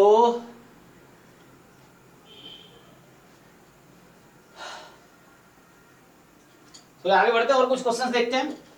देखिए ट्राई कीजिए कुछ क्वेश्चंस और, फिर हम आएंगे फाइनली कुछ उस पे। तो यहाँ एक पेज मैंने खाली छोड़ दिया, इसी में लिख देता हूँ। So next question is consider a function f from R to R defined as 0 when x less than equal to 0 and e की power minus x when x more than 0। अब फिर से मैं वहां मुझे लेना पड़ेगा लेस देन 0 इक्वल टू 0। अब आपसे मैं पूछ रहा हूं कि again the same four options. अब मुझे कॉपी करना पड़ेगा उसको ना। सो जो f है is a CDF of some random variable x, b f is not CDF of any random variable x, ठीक है। c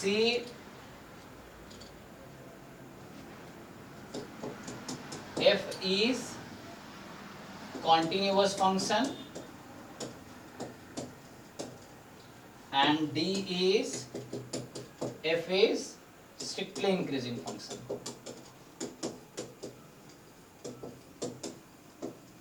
एक्चुअली स्ट्रिक्टली इंक्रीजिंग में नॉन डिक्रीजिंग का ना एक अभी मैं आगे बताऊंगा कि जो कॉन्टिन्यूअस रैंडम वेरिएबल होता है ना उसका CDF हमेशा स्ट्रिक्टली इंक्रीजिंग ही होता है। सो अभी आप नोटिस कर रहे हैं एक ऑप्शन में ट्रू था, एक ऑप्शन में फॉल्स था। अभी आप चेक कीजिए, इसमें ये फॉल्स था, है ना, इसमें फॉल्स था ना ये ऑप्शन डी वाला।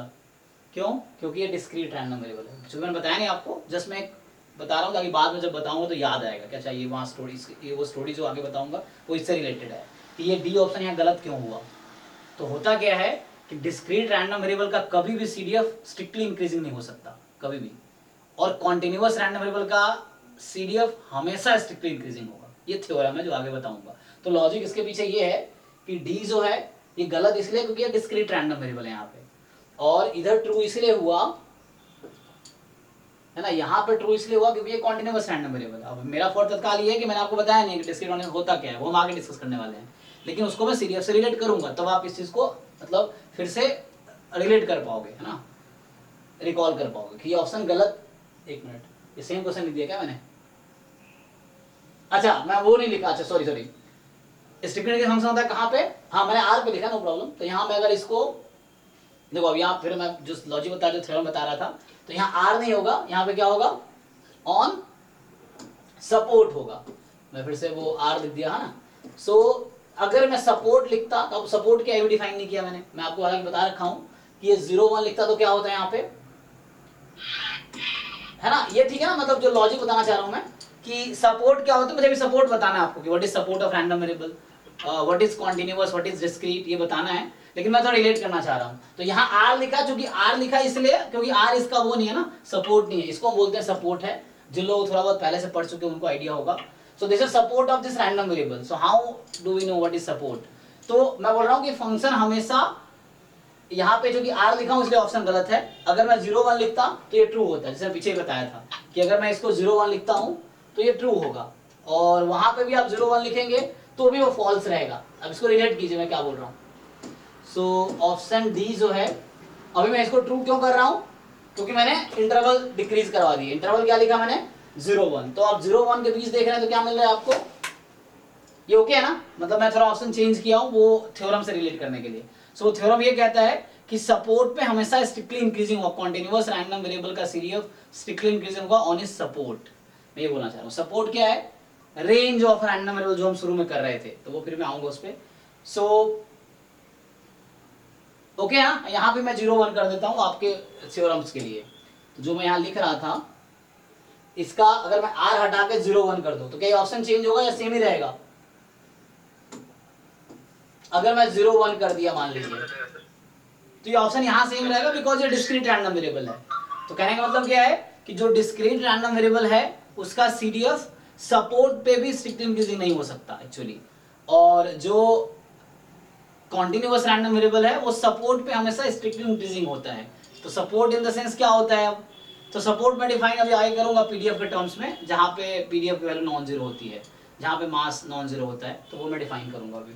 सो एनीवे बस मैं इसको थोड़ा करेक्ट कर दिया ऑप्शन को, ताकि बाद में मैं दोबारा बता सकूं इस चीज को।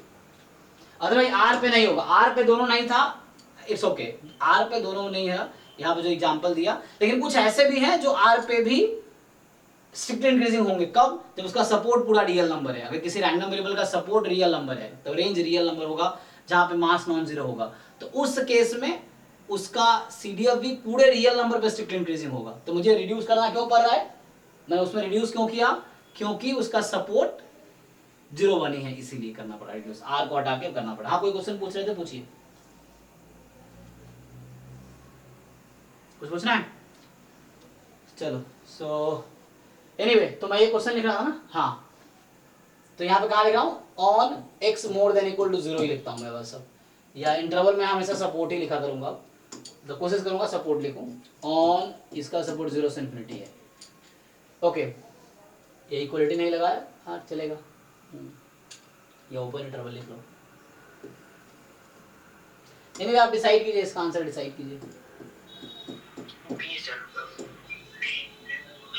अगर कहीं कंफ्यूजन हो तो आप अगेन पूछना, ठीक है ना, जैसे मैं वो बोला था, तो आर पे R is not the support, इसलिए वो फेल हो रहा था। Otherwise every continuous random variable has a strictly increasing CDF on its support, discrete will not have strictly increasing CDF on its support, ये मतलब बोल रहा हूँ मैं। तो वो आगे अभी मैं एक आज ही या नेक्स्ट क्लास में अगर टाइम रहेगा तो आज भी डिफाइन कर सकते हैं, तो नेक्स्ट क्लास में, बट समझो नेम समझना जरूरी है।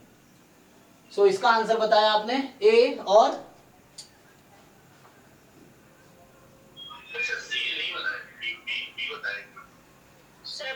बी बताया। अच्छा सीडीएफ नहीं है, ओ एक मिनट, हाँ मैं पूछ रहा हूँ सीडीएफ है कि नहीं है, बी बताया है, okay, B for Bombay, okay.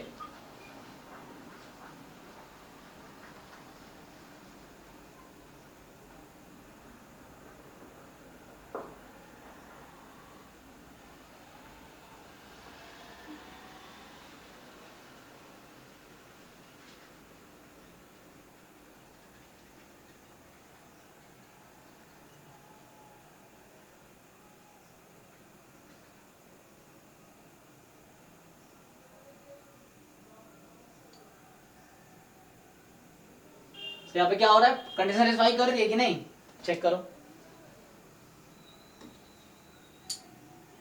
तो ये नहीं कर रही ना, हाँ यहाँ पे आप, अच्छा मुझे चेक करना है ना। सो यहाँ पे देखो, इसमें अगर लिखोगे आप एफ एट प्लस इन्फिनिटी, सो क्या मिल रहा है आपको, व्हाट इज, सो देखो इसका मतलब फिर से बता रहा हूं आपको, कंफ्यूज नहीं होना है कि इसका मतलब है x की वैल्यू इन्फिनिटी को अप्रोच कर रही है। So this meaning is limit x tends two plus infinity F x, और जब x प्लस इन्फिनिटी को अप्रोच कर रही है तो CDF की वैल्यू क्या है, जब x प्लस इन्फिनिटी को अप्रोच कर रही है तो CDF की वैल्यू क्या है, कितना हो जाएगा ये, e की पावर माइनस इन्फिनिटी जो आ जाएगी 0, है ना। सो फाइनली ये 0 आ गया, लेकिन मेरा चाहिए, आना चाहिए, क्या चाहिए था, आना चाहिए था 1, तो ये आ गई 0। तो ये देखो, अब एक कंडीशन फेल हो गया तो आप यहाँ कंक्लूड कर सकते हो, क्योंकि वो 4 कंडीशन जो वो था, ऑल 4 मस्ट सेटिस्फाई। अगर कोई फंक्शन CDF है तो उन चारों कंडीशन को सेटिस्फाई करना ही चाहिए। तो यहाँ अगर कोई फेल हो रहा है, इसका मतलब ये हुआ कि वो रैंडम वेरिएबल है ही नहीं। इसका मतलब है कि x is not a random variable, ठीक है। आदित्य माइक तुम्हारा अनम्यूट है। सो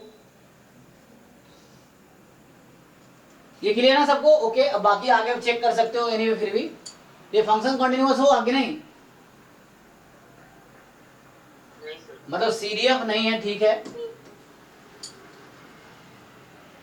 कंटिन्यूअस है कि नहीं, एक बार चेक कर लो।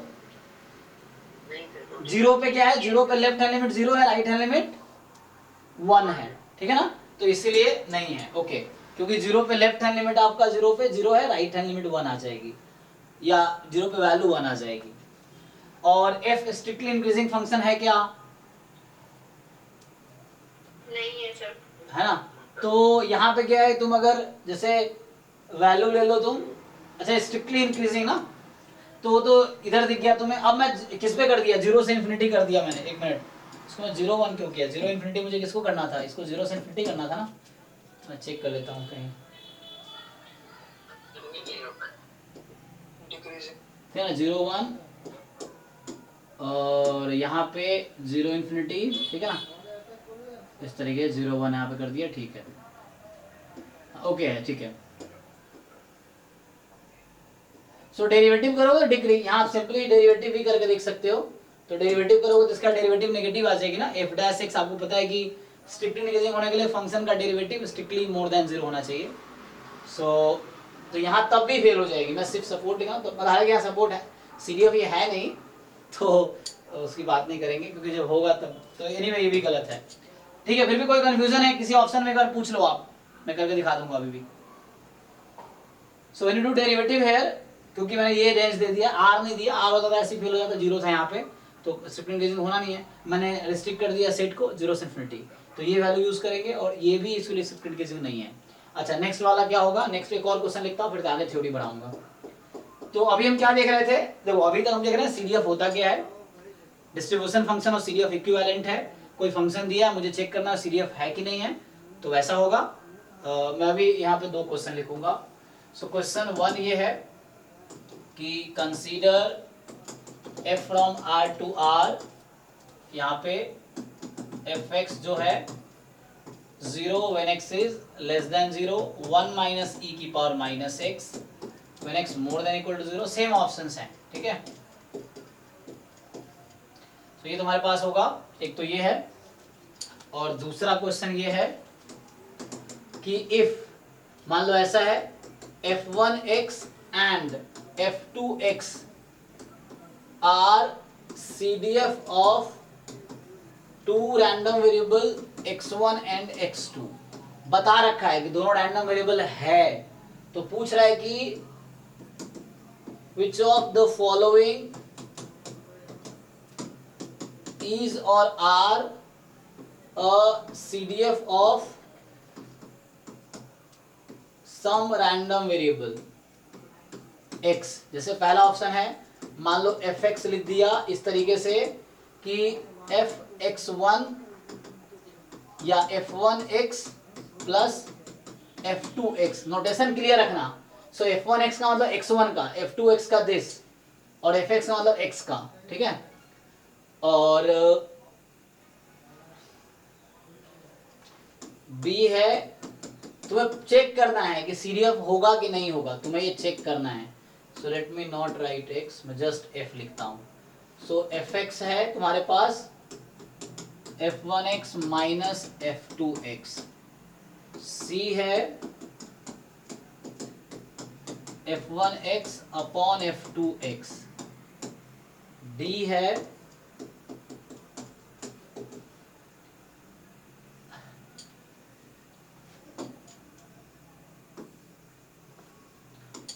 सो ये सब एग्जाम का आया हुआ क्वेश्चन है ये वाला। सो डी तुम्हारे पास है कि 1/3 f1x प्लस 2/3 f2x। चेक कीजिए आप लोग। सर 1 वाला सीडीएफ है और क्वेश्चन नंबर 2 का डी। अच्छा, तो इसका मैं ठीक है, बट मैं इसको लिख देता हूँ। ऑप्शन ये था कि fx is cdf of some random variable x, b होगा fx can not be cdf any x, and c होगा कि जो fx है वो स्ट्रिक्टली इंक्रीजिंग है या कॉन्टिन्यूअस है, कॉन्टिन्यूअस फंक्शन है ऑन r, पूरे रियल नंबर में बात कर रहा हूँ। और यहाँ मैं बात कर रहा हूँ fx is strictly increasing on, मैं फिर से सिर्फ 0 से इन्फिनिटी ले रहा हूँ, जहाँ पे नॉन जीरो वैल्यू है ना अभी वो ले रहा हूँ। सो नॉन जीरो जहाँ पे 0 से इन्फिनिटी। सो आप ट्राई कीजिए। फर्स्ट का AC और सेकंड का ABD। ओके,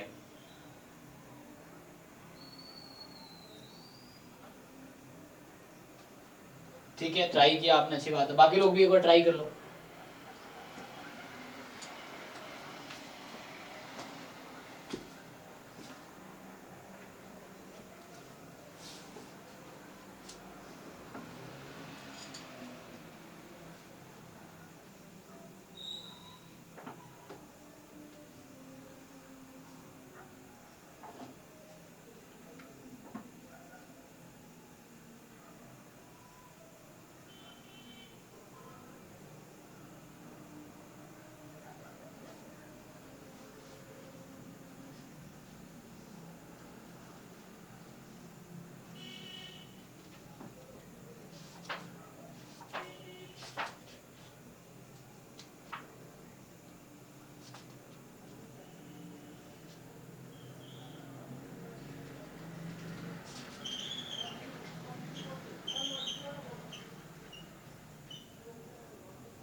ये ऑप्शन ही करेक्ट है, सेकंड वाला।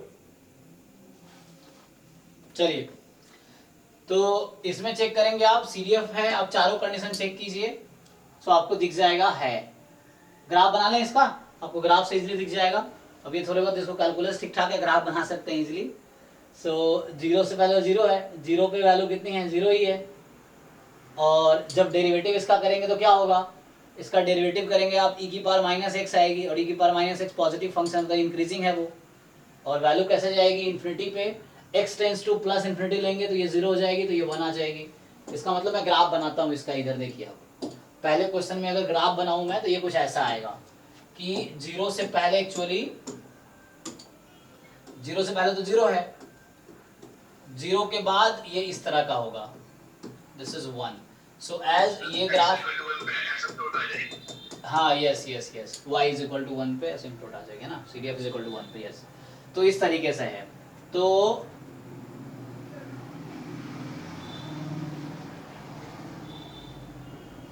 ये आप देख सकते हैं सिंपली, माइनस इन्फिनिटी में 0 है, प्लस इन्फिनिटी में 1 है, कॉन्टिन्यूअस है, और कॉन्टिन्यूअस है इनफैक्ट फंक्शन, और स्ट्रिक्टली इंक्रीजिंग है। क्या 0 से इन्फिनिटी में स्ट्रिक्टली इंक्रीजिंग है, आप चेक कीजिए, 0 से इन्फिनिटी में स्ट्रिक्टली इंक्रीजिंग है ना। सो यू चेक, इसका डेरिवेटिव करोगे 0 से इन्फिनिटी में तो स्ट्रिक्टली इंक्रीजिंग तो होगा ही, कॉन्टिन्यूअस है, यस, ठीक है, क्योंकि यहाँ इंटरवल में 0 से इन्फिनिटी लेगा, आर देता तो नहीं होता, क्योंकि आर पे तो, क्योंकि आर इधर 0 है ना, कुछ कांस्टेंट हो जाता है नेगेटिव रियल नंबर पे, तो इसीलिए वो स्ट्रिक्टली इंक्रीजिंग नहीं रहता है, लेकिन सपोर्ट पे रहेगा, क्योंकि ये कॉन्टिन्यूअस रैंडम वेरिएबल का सीडीएफ है, तो अपने सपोर्ट पे हमेशा स्ट्रिक्टली इंक्रीजिंग रहेगा। और इस पे आते हैं, F1 F2 ऑलरेडी सीडीएफ है, ये बता रखा है आपको, तो मतलब F1 जो है वो चारों कंडीशन सेटिस्फाई कर रही है ऑलरेडी, F2 भी वो चारों कंडीशन ऑलरेडी सेटिस्फाई कर रही है क्योंकि वो सीडीएफ है। अब वो सीडीएफ है, अब आपके पास है CDF of two random variable x1 x2 which one of the following is CDF of some random variable x। अब आपको चेक करना, पहला ही चेक कर लेते हैं, x को प्लस इन्फिनिटी रख के देखो आप क्या वैल्यू आएगी,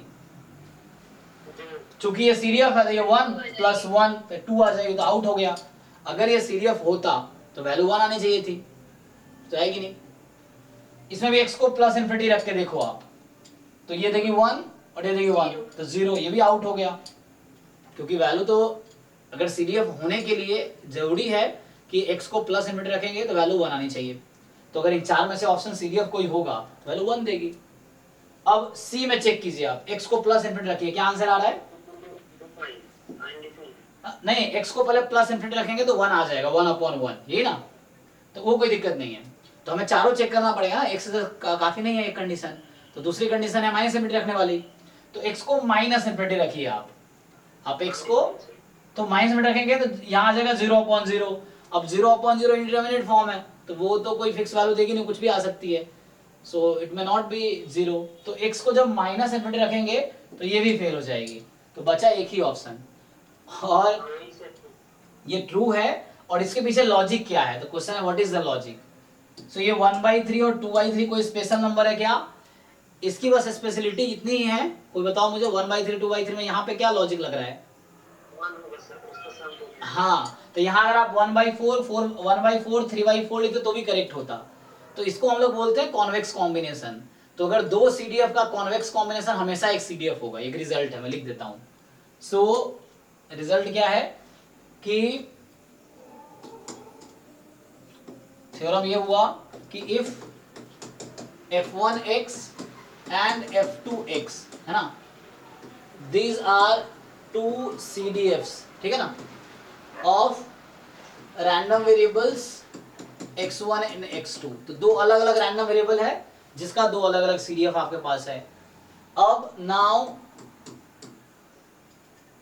fx is equal to, then मैं कॉन्वेक्स कॉम्बिनेशन वर्ड में भी लिख सकता हूं। सो कॉन्वेक्स कॉम्बिनेशन मतलब जब लीनियर कॉम्बिनेशन आप लोग जानते हैं कि ax plus by is called linear combination of x and y where a and b can be any real number।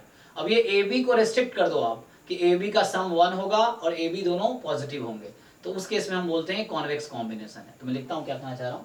So fx वाला मान लो ऐसा होगा, lambda x lambda times f1x plus 1 minus lambda time f2x, ठीक है, for lambda between 0 and 1, ठीक है। In fact if you take equality there is no problem, है ना, क्योंकि 0 लोगे दूसरा वाला आ जाएगा। So this is also a CDF of some random variable x। कोई रैंडम वेरिएबल, तीसरा रैंडम वेरिएबल मिलेगा जिसका CDF ये होगा। तो कहने का मतलब है इस फॉर्म का कोई भी आपको दे रखा है CDF, सो वो हमेशा आपको एक CDF होगा, कॉन्वेक्स कॉम्बिनेशन, ठीक है। सो इस तरह के एग्जाम में ऑप्शन यूज कर लेते हैं वो लोग। ये जो क्वेश्चन लिखा हुआ एग्जाम का ही आया हुआ है, तो lambda time f1x plus 1 minus lambda time f2x, this will be a CDF, है ना।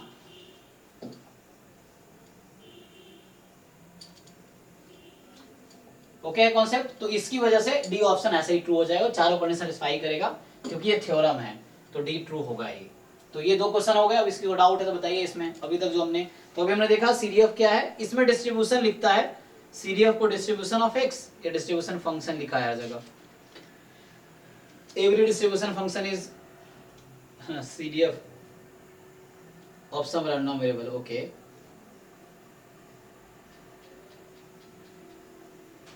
सर इसमें माइनस वाली टर्म्स होती तब कैसे देखते हैं?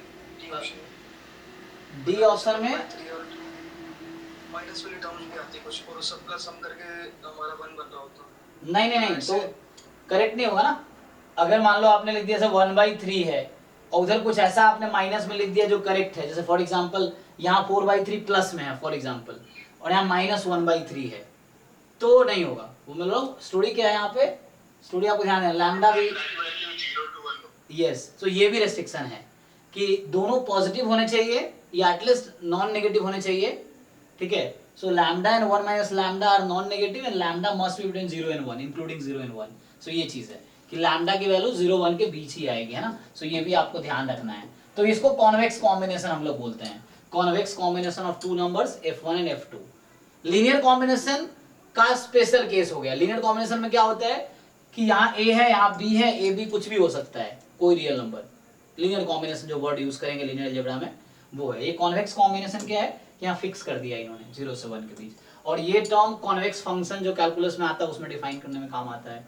Convex function, concave function, convex set, concave set जो होते हैं, तो उसमें ये सब टर्म यूज होंगे। तो ये फर्दर जैसे आप जो बच्चे रेगुलर हैं, क्योंकि देखो क्लास में क्या 40-45 बच्चे हो चुके हैं पूरा मिला के जैम गेट का, लेकिन अब क्लास कितने बच्चे आते हैं, मैक्सिमम 20। तो ये 20 वो लोग हैं जिनको बाद में फिर रिग्रेट होता है कि क्लास नहीं किए, या सर ये हो गया, सर ये था वो था, नहीं कर पाए। जो लोग रेगुलर है तो आपको पूरे साल में सारी चीजें क्लियर हो जाएंगी। अगर आप 100% क्लासेस अटेंड करते हो या पूरा कोर्स आपने कवर किया है, तो ये जो कॉन्वेक्स फंक्शन जो मैं यूज यहाँ कर रहा हूँ, ये मैथ में ये सब आने हैं। क्योंकि सिलेबस में मैथमेटिक्स पोर्शन क्यों रखा गया है, क्योंकि जो भी स्टोरीज मैं यूज कर रहा हूँ इनसाइड स्टैटिस्टिक्स, तो उसके लिए ताकि वो अलग से आप पढ़ो उसके बारे में। तो जो मैथमेटिक्स पोर्शन है वो कैलकुलस में ये सब है, वहां भी होगा ये, ठीक है ना। लीनियर अलजेब्रा में है इस सब टर्म। तो ये मैथमेटिक्स पोर्शन जब कवर करेंगे तो ये सब इन सब के बारे में भी वहां पढ़ना है, तो वो उसको मैथमेटिक्स पॉइंट ऑफ व्यू से पहले समझेंगे। तो वो यहाँ यूज हो रहा है एक्चुअली ना। अब ये स्टैटिस्टिक्स के कॉन्सेप्ट में कॉन्वेक्स कॉम्बिनेशन का वर्ड यूज हो रहा है। कॉन्वेक्स कॉम्बिनेशन अलग एक टॉपिक होगा, लीनियर कॉम्बिनेशन एक अलग टॉपिक है मैथमेटिक्स पोर्शन में, ये चीज है। तो इसे जो 100% कवर करेंगे तो क्या उनका सारा चीजें क्लियर हो जाएगा एक साथ। अब एंड में अचानक बच्चा जब पूरे साल लाइव क्लास नहीं किया और एंड में 1 महीने में चाहता है पूरा रिकॉर्डिंग देख के एकदम सब आ जाए, तो वैसे कैसे होगा। क्योंकि जब वो फर्स्ट टाइम रिकॉर्डिंग देख रहा है तब दुनिया 10वीं 12वीं बार तक पहुंच चुकी है, तो कैसे कंपीट करोगे आप उनके साथ। जो अगर 5वीं 6ठी बार उस टाइम रिवाइज कर रहा है, जब आप पहली बार शुरू किए हो और वो 5वीं बार कर रहा है, तो कैसे कंपीट कर लोगे आप, और अगर वो सिंसियर है तो। सर ये इसमें 3 उसके लिए भी होता है, 3 CDFs के लिए भी है, 2 के लिए है? हाँ, ये 2 के लिए ही है एक्चुअली, ये 2 के लिए। इसके पीछे स्टोरी ये है कि जैसे कोई भी कॉन्वेक्स फंक्शन है ना, जैसे ये कॉन्वेक्स फंक्शन है, y बराबर x स्क्वायर एक कॉन्वेक्स फंक्शन है, तो इसके पीछे स्टोरी इस तरह से है कि f of lambda x1 plus 1 minus lambda x2 this is less than equal to lambda time fx1 plus 1 minus lambda time fx2। So ये जो कॉन्वेक्स कॉम्बिनेशन है उसका यूज कॉन्वेक्स फंक्शन की डेफिनेशन जो मैं लिख रहा हूँ ना, ये कॉन्वेक्स फंक्शन की डेफिनेशन है कि कोई भी फंक्शन जो इस कंडीशन को सेटिस्फाई करेगा उसको बोलेंगे हम कॉन्वेक्स फंक्शन है। तो ये कॉन्वेक्स फंक्शन की डेफिनेशन है। तो यहाँ पे क्या होता है कि लाइक एक बार चेक कर लेता हूँ मैं। सो कोई दो नंबर आपने सेलेक्ट किया x1 x2 इस तरीके से है ना। सो यहाँ पे fx1 fx2 है, तो ये आप लोगे तो इसका इमेज ज्यादा होगा। एक मिनट मैं सही लिखा हूँ। सो इसका मतलब है कि you are taking any linear को बीच का कोई नंबर लिया उसका इमेज लिया, ठीक है। हाँ, सो इस बीच देखो इसका लॉजिकली मतलब क्या है, चलो थोड़ा ये भी समझ लेते हैं कि what is meaning of this. Actually जब आप लैम्डा को 0 रख रहे हो तो आपको क्या मिल रहा है f2, लैम्डा को जब 1 रख रहे हो तो ये जो नंबर है ये हमेशा इन दोनों के बीच रहेगी। तो मैं थोड़ा सा ऐसे बता देता हूँ आपको कि ये ग्राफ है जो मैं इसको रिलेट कर रहा हूँ, यहाँ से कैसे देखा मैंने। सो ये आएगा भी कैलकुलस में। सो ये कॉन्वेक्स फंक्शन की डेफिनेशन है, this is definition for convex function ना। सो कोई फंक्शन कॉन्वेक्स फंक्शन होगा, ये वही चीज है जो कैलकुलस में, ये चीज वही है जिसका कैलकुलस में मीनिंग होता है f double dash x more than 0। तो जो भी ऐसा फंक्शन होगा उसको सेटिस्फाई कर रहा होगा, ठीक है। जैसे लिखा था ना मैंने कि a less than b implies fx fa less than fb, ये लिखना इक्विवेलेंट है कि f dash x more than 0। ये लिखना और ये लिखना बराबर है, इफ एंड ओनली इफ है ना। तो ये डेफिनेशन लिखा तो वो थ्योरम है, यहाँ मैंने डेफिनेशन यूज किया और ये थ्योरम है। तो आपको कोई क्वेश्चन अगर चेक करना है कॉन्वेक्स है कि नहीं, तो मैं अगर वो चेक कर लूंगा तो इतना ही काफी है मेरे लिए। अगर मुझे चेक करना अगर ये सेटिस्फाई कर रहा है, ये तो क्यों इतना लंबा चौड़ा मैं करूंगा। अगर यहाँ मैं ये सिंपली चेक कर पा रहा हूँ तो ये क्यों करूँगा ये चीज़ मैं, स्ट्रिक्टली इंक्रीजिंग के लिए बोल रहा हूँ मैं, अगर स्ट्रिक्टली मैं चेक करना, मैं यही चेक कर लूँगा सिर्फ क्या करना है। तो लेकिन पीछे स्टोरी ये होती है, फिर वो थ्योरम्स हैं वो, सो इस तरीके से है। Yes sir yes. वैसे कंप्यूटेशनली आई थिंक ये हम पहले वाला यूज करते हैं, डबल डेरिवेटिव नहीं यूज करते हैं, आई थिंक, जहाँ तक मुझे आइडिया लग रहा है। हाँ, जैसे आप इनिशियली जब कोई चीज़ डिफाइन की जाती है, यहाँ पे ऑप्टिमाइजेशन में ये सब काफ़ी आता है, तो इस तरीके से ये है। लेकिन इसको इक्विवेलेंटली आप ये बता सकते हैं। तो ये जैसे कोई फंक्शन है, सिंपली मुझे चेक करना तो ये करेंगे, लेकिन हाँ डिफरेंट प्रैक्टिस में ये भी यूज होते हैं जहाँ पे वो करना होता है, या इस तरह के एग्जाम में ऑप्शंस अगर आ जाएंगे तो आपको पता होना चाहिए डेफिनेशन क्या है, ये चीज़ें हैं। सो ये मैं बता क्या रहा था, मैं उसका लॉजिक बता रहा था, इसका जो आप कह रहे थे। तो इसमें क्या है कि जैसे आप कहीं लिखते हो, जैसे मान लो ये नंबर ए है, ये नंबर बी है, you have arbitrary number let's say T between A and B, so you can write T will belong to lambda time A plus 1 minus lambda time B, ठीक है ना। So T, ये T will be equal to, not this, for lambda between 0 and 1। सो ये चीज है actually कि आप इस बीच के कोई भी नंबर सेलेक्ट कर लो तो टी आर्बिट्री नंबर है इस बीच का, सो it will be of this form actually, है ना। या कुछ लोगों ने पढ़ा भी होगा कि line equation of line joining 2 point, है ना, ऐसा कुछ। तो उसमें ये यूज होता है ना कि equation of line joining 2 point दे रखा है, तो उसको ज्वाइन करने वाली लाइन की इक्वेशन क्या है। लाइक कैलकुलस में ये सब आता है कि जैसे दिस पॉइंट इज समथिंग, है ना, let's say x1 and x2, तो equation of the line joining this is lambda x1 plus 1, या पैरामीट्रिक फॉर्म बोलते हैं ना इसको हम लोग, हाँ। So it will be some, जैसे भी लिख लो t x1 plus 1 minus T x2, जहाँ पे t 0 से 1, मैं t को यहाँ लैम्डा जो वहाँ लिया वो मैंने t ले लिया यहाँ पे एक्चुअली। सो मुझे यहाँ पे मैं नोटेशन में चेंज कर देता हूँ। So you take some number c between a and b, so that c will satisfy this condition, so c will satisfy this condition, है ना। तो इस तरीके से है। और यहाँ पे जैसे क्या है कि you are writing equation of this line, so x will be of this form actually, मतलब x यहाँ पे कोई पॉइंट है उस तरीके से। सो ये कुछ आता है, ये सब कैलकुलस में आएगा, सही, मतलब बीच का actually line segment joining 2 point, yes. So this is the, है ना, equation of line segment joining 2 point, इस फॉर्म में होगा जहाँ टी आप ये ले सकते हो। सो इस तरीके से आ जाएगा। कुछ इस तरह के रिप्रेजेंटेशंस हैं, वेक्टर में भी यूज होता है, मुझे याद आ रहा है कुछ ऐसा होता है, आर बराबर ए प्लस लैम्डा 1 माइनस बी, ऐसा कुछ होता है, वहाँ भी इस तरह कुछ यूज होते हैं, लेकिन वो कुछ अलग ऐसा है, देखते हैं। एनीवे, तो हमारा यहाँ लॉजिक क्या है, मैं कहना क्या चाह रहा था कि देखिए यहाँ पे मैं बताना बस ये चाह रहा हूँ कि ये जो वैल्यू आ रही है, सो f1x और f2x का जो क्लोज इंटरवल है, अब जो भी लार्जर स्मॉलर में देखना पड़ेगा कौन सा है, तो उसके हिसाब से उसी बीच में लाई करेगी ये चीज है, ठीक है। चलिए आगे देखते हैं। तो हमारा ये हो गया, अभी हो गया CDF का। इसमें और क्या है, कुछ क्वेश्चंस हैं, चलिए एक दो क्वेश्चंस और ट्राई करते हैं जहां CDF लिखना है आपको।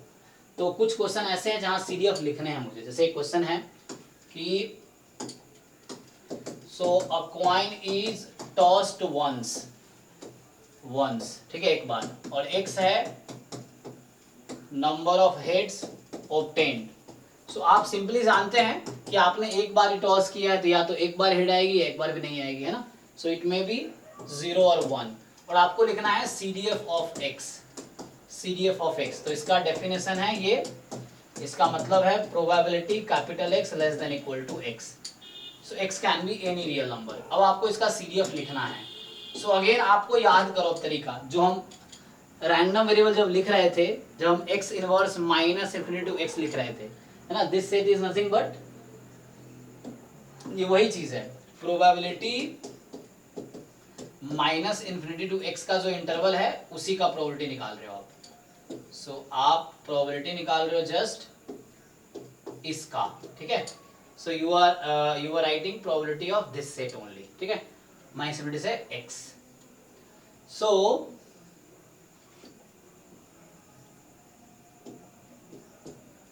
ठीक है ना। तो अब क्या होगा,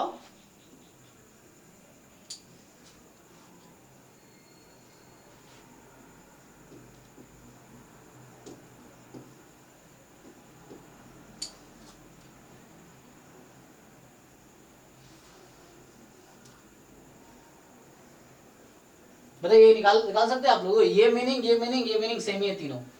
सो देखो फिर से आप कैसे ब्रेक करते थे इंटरवल को।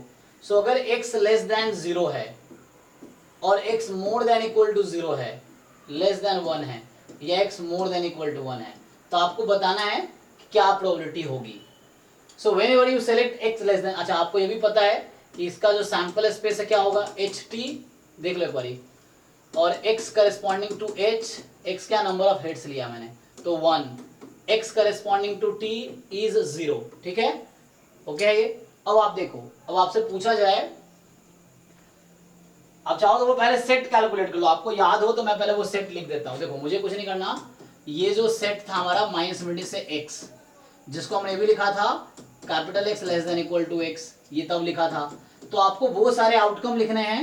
सो यहाँ x लेस देन 0, तो जब x लेस देन 0 तो कौन कौन से आउटकम आएंगे, सो कैपिटल X की वैल्यू क्या क्या होगी, आउटकम आएगी, देखो सो क्या था, 5 था ना, हाँ आपको ये हम पहले डिस्कस कर चुके हैं।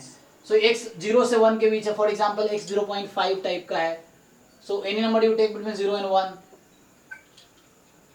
तो capital X less than equal to 0.5, x बराबर 0 वाला सेट आ जाएगा, x 0 किससे करस्पॉन्डिंग है, t के करस्पॉन्डिंग, और यहाँ पे क्या होगा, x you take more than equal to 1, तो ये ht है। अब इसी पे आपको प्रोबेबिलिटी लगाना है, you apply probability on this set, ये मतलब मैं कहना चाह रहा हूँ। सो जब x लेस देन 0 है तो यहाँ आ जाएगी प्रोबेबिलिटी ऑफ phi, जो कि हो जाएगी 0, प्रोबेबिलिटी ऑफ सेट t है ना, ये सेट की प्रोबेबिलिटी, तो ये हो जाएगी 1/2 है ना, 1/2, और यहाँ आ जाएगा ये ओमेगा ही है, ht nothing but the omega, so probability of omega जो कि 1 आ जाएगा। सो ओके है, देख लीजिए। तो फाइनल आंसर आप कैसे लिखेंगे, फाइनल आंसर सिंपली इसी को या तो आप ऐसे लिख लो। So the final answer if you write, so it is equal to, आप मतलब वही लिखोगे 0, 1/2, 1, 0 कब, जब x की वैल्यू लेस देन 0 है, ये कब, जब मोर देन 0 लेस देन 1, और ये कब, जब x more than equal to 1, इस तरीके से, ठीक है, 0, हाफ और 1।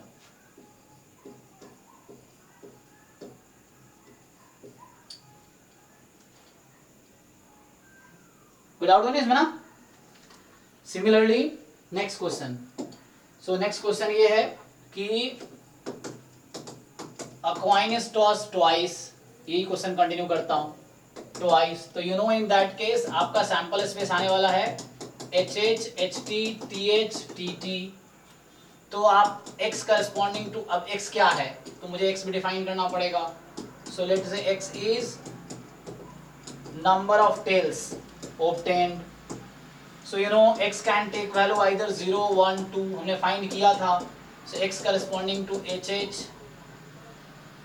कितना है 2, x corresponding to HT 1, x corresponding to TH 1, x corresponding to TT 0, is it fine, okay है ना।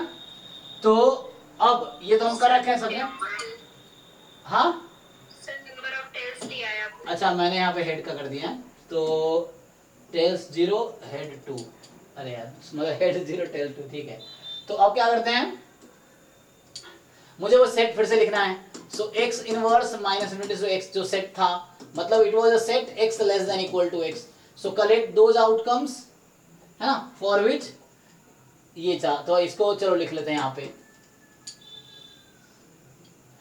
तो क्या होगा phi, अब यहाँ देखो रेंज 0, 1, 2 ही है ना, तो whenever you take x less than 0 it will give you phi always, 0 से स्टार्ट है इसीलिए, when you take x more than equal to 0 less than, अगला क्या 1 है ना, so less than 1, so here x, your x is like 0 1 के बीच का कोई नंबर है 0.5 लेट से, so 0.5 जब रखेंगे आप तो आपको ये कैलकुलेट करना है कि capital x less than equal to 0.5, तो कैपिटल x इक्वल टू 0 ही सिर्फ सेटिस्फाई करेगा इसको ना, तो 0 ही सिर्फ सेटिस्फाई करेगा, तो आपको देखना है कौन कौन सा आउटकम है जहां x 0 हो रहा है, तो सिर्फ HH है, तो यहाँ आ जाएगा सेट कंटेनिंग HH, ठीक है ना।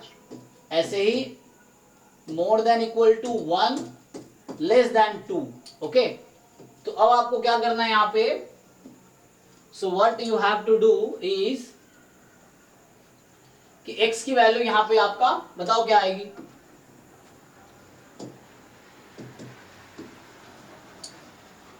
x की value more than equal to 1 less than 2 क्या आएगी, HH, HT and TH, तो x 1.5 मान लो 1 2 के बीच का, तो एक capital X less than equal to 1.5, so in that case 1.101 तो 0 1 सेटिस्फाई करेगा।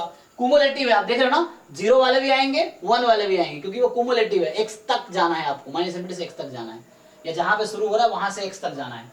तो इस केस में HH तो आएगा ही, ये ऐड होते चले जाते हैं। अरे यार सुजीत का फोन आ रहा है, मैं एक बार बोल देता हूँ, कल टॉक है ना, ये आएगा।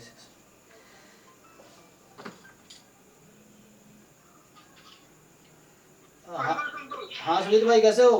बढ़िया बढ़िया, कहाँ पे हो अभी? अभी थोड़ा क्लास चल रहा है, खत्म होने वाला है 10 मिनट में, मतलब 11 बजे मैं कॉल बैक करता हूँ ना। सो यहाँ पे क्या है कि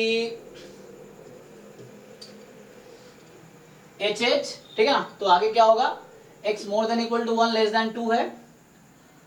सो देख लो क्या क्या आ गया है, HH HTH HH HTTH और x more than equal to 2। So अब तो सैंपल स्पेस ही आ जाएगा। तो ये अब आपको जैसे बोला गया है कि CDF बताओ, है ना, क्वेश्चन ये क्या है हमारा कि what is the CDF। So ये तो आ गया। So what is the CDF, so probability less than equal to x, इसी को बोलते हैं ना CDF आप। सो दिस इज CDF, और बस क्या करना है, इसमें प्रोबेबिलिटी लगानी है आपने। सो 0 1/4 कितना 3/4 1, इस तरीके से x less than 0, x more than equal to 0 less than 1, x more than equal to 1 less than 2, x more than equal to 2, ठीक है। तो इस तरीके से सो ये CDF हो गया। किसी को इसमें डाउट है तो आप पूछो, एक क्वेश्चन और करते हैं फिर हम क्लास खत्म करेंगे। So is it okay? Next question is कि लाइक, ठीक है ना, सो एक क्वेश्चन और कर लेते हैं। सो मान लो ऐसा है कि अब कॉइन हो गया, डाइस ले लेते हैं। So dice is rolled twice लो वंस लो, तो मान लो अभी वंस ही ले लेते हैं, ठीक है। x क्या है,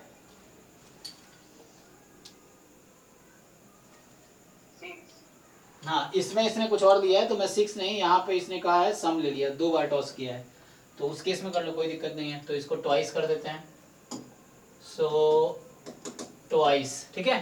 सो x है सम ऑफ आउटकम्स ऑब्टेन्ड, ठीक है, सम ले लिया मैंने। तो यहाँ बताओ रेंज क्या हो सकता है, रेंज क्या होगा, 2 से 12। हाँ 2 से 12।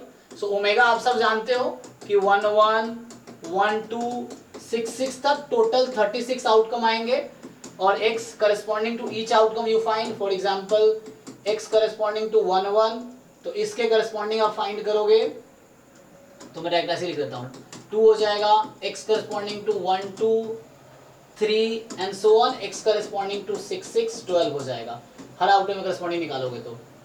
अब तो x की वैल्यू 2 से 12 तक कुछ भी हो सकती है। अब जैसे अगर आप ये क्वांटिटी जो हम लिख रहे थे -70 से x, इसका मतलब कि you collect those outcomes from sample space for which this is less than equal to this and this is same as x less than equal to x, है ना, ये भी सेम ही बात है। So x less than equal to x, so यहां से आ जाएगा, चलो अब देख लो कि जब x तुमने लेस देन 1 लिया, 1 तो नहीं क्योंकि स्टार्ट कहां से हो रहा है 2 से, तो यू यहाँ देखो x लेस देन 2 लेंगे पहले, ठीक है, 2 से स्टार्ट हुआ इसीलिए, तो उससे पहले कोई आउटकम मिलेगा ही नहीं जिसकी वैल्यू 2 से कम होगी, है ना। सो यहाँ अगर मान लो मैंने x 1 ले लिया तो x less than equal to 1, तो ये आ गया 5, x more than equal to 2 less than क्या होगा ये 3, सो क्या आउटकम आएगा, सो आपको x आपने लिया कोई 2 से 3 के बीच का नंबर, फॉर एग्जांपल 2.5, तो 2.5 बताओ क्या होगा, तो कौन कौन से आउटकम आएंगे, तो capital X less than equal to 2.5, तो x बराबर 2 ही आएगा। बताओ क्या लिखूं, सेट कंटेनिंग 1 1, फिर ऐसे ही x more than equal to 3 less than 4, क्या क्या आउटकम आएंगे,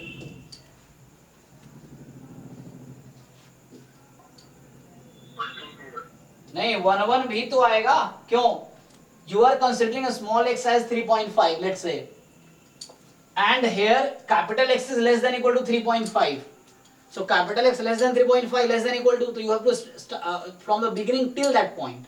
So 0 2 भी satisfy करेगा, 3 भी satisfy कर जाएगा. 2 वाले आउटकम्स भी आपको लेने हैं और 3 वाले आउटकम्स भी लेने हैं. So 1 1 भी आएगा, 1 2 भी आएगा, 2 1 भी आएगा यहाँ पे. एंड ये चलता रहेगा एंड तक. कब तक? जब आपका x जो हो जाएगा लेट्स से x जब हो जाएगा मोर देन इक्वल टू 12, तो उसके साथ पूरा सैंपल स्पेस आ जाएगा, है ना? है ना? ओके है जी कि नहीं, बताओ मुझे जल्दी. सो यहाँ से CDF क्या होगा?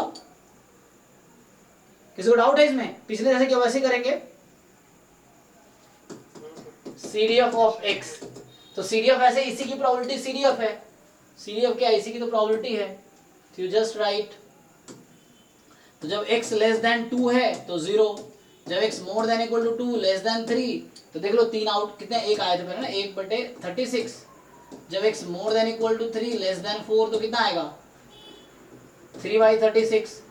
चेक करो, 3 आया, सही लिखा मैंने. नेक्स्ट ऐसे ही बढ़ाते जाने हैं.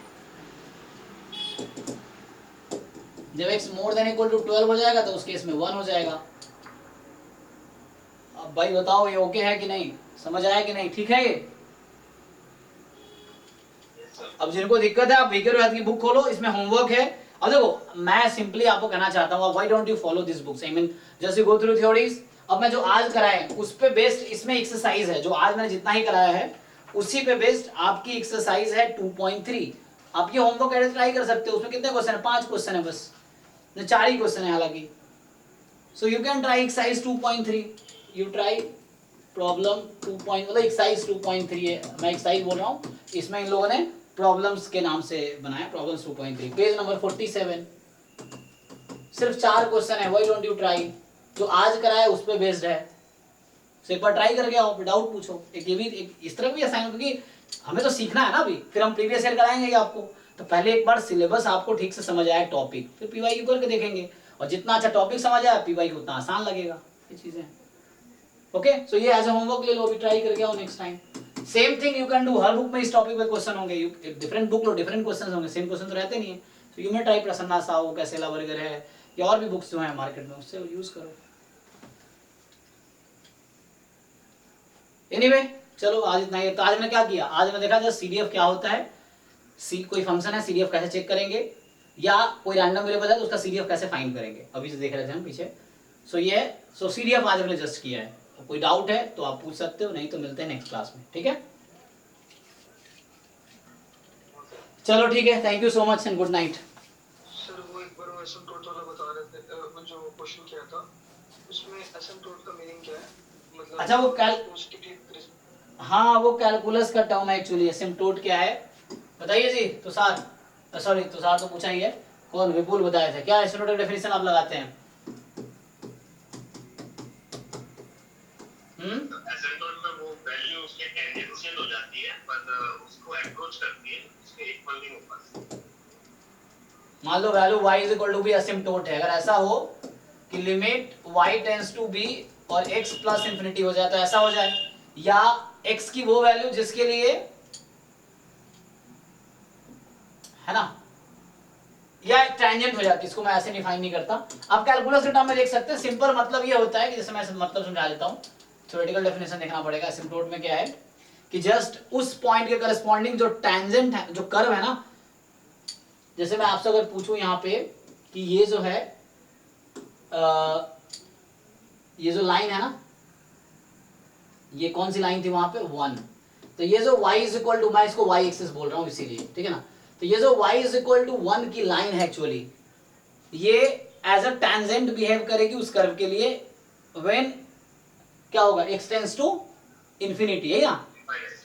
हाँ, so when x tends to infinity the value of y जो भी आ रहा है ना, so it is actually tangent to that curve, so that is called asymptote. आप ये कैलकुलस में टर्म पढ़ेंगे, अभी कैलकुलस आएगा उसमें पढ़ेंगे हम लोग. उसमें यही होता है कि x की कुछ वैल्यूज, मतलब हमने क्या देखा कि जब x यहाँ इंफिनिटी को अप्रोच करेगी, so in that case y is equal to 1 will be like a tangent and then it is called asymptote. तो एसिम्प्टोट वो टेंजेंट. जैसे एग्जांपल के तौर पे एक और बता देता हूँ. आप tan x का ग्राफ बनाएंगे, सो क्या होता है? tan 0 डिग्री 0 होता है ना, और tan 90 degree not even tan minus 90 minus infinity. So tan का ग्राफ कुछ इस तरह से होता है। सो यहाँ भी एक्चुअली ये जो लाइन है, दिस लाइन इज एसिम्प्टोट। ये कौन सी लाइन है? x बराबर π/2। सो x इज इक्वल टू π/2 की जो लाइन है, this is asymptote for the curve y बराबर tan x ग्राफ के लिए, ठीक है ना। सो tan x के लिए यहाँ एसिम्प्टोट y बराबर 1 है, यू रिमेंबर, क्योंकि जब x इन्फिनिटी में जाएगी तो ये टेंजेंट की तरह बिहेव करे। यहाँ पे क्या हो रहा है कि when y approaches to infinity तो x is equal to π/2 is a tangent to this curve. So यहाँ पे ये एसिम्प्टोट है। Yes sir no? क्लियर हुआ कि नहीं? मतलब हाँ, सो मतलब ये कोई जब x इन्फिनिटी में जा रही है तो y की वो वैल्यू जो एज अ टेंजेंट बिहेव करे वो एसिम्प्टोट है, या y इन्फिनिटी को अप्रोच करे तो x की वो वैल्यू जो टेंजेंट की तरह बिहेव करे। सो दैट इज एसिम्प्टोट। यस, हालांकि मैथमेटिकल डेफिनेशन हम पढ़ेंगे तब, वो लिमिट के टर्म में ही है। सो उस तरीके से कैलकुलस में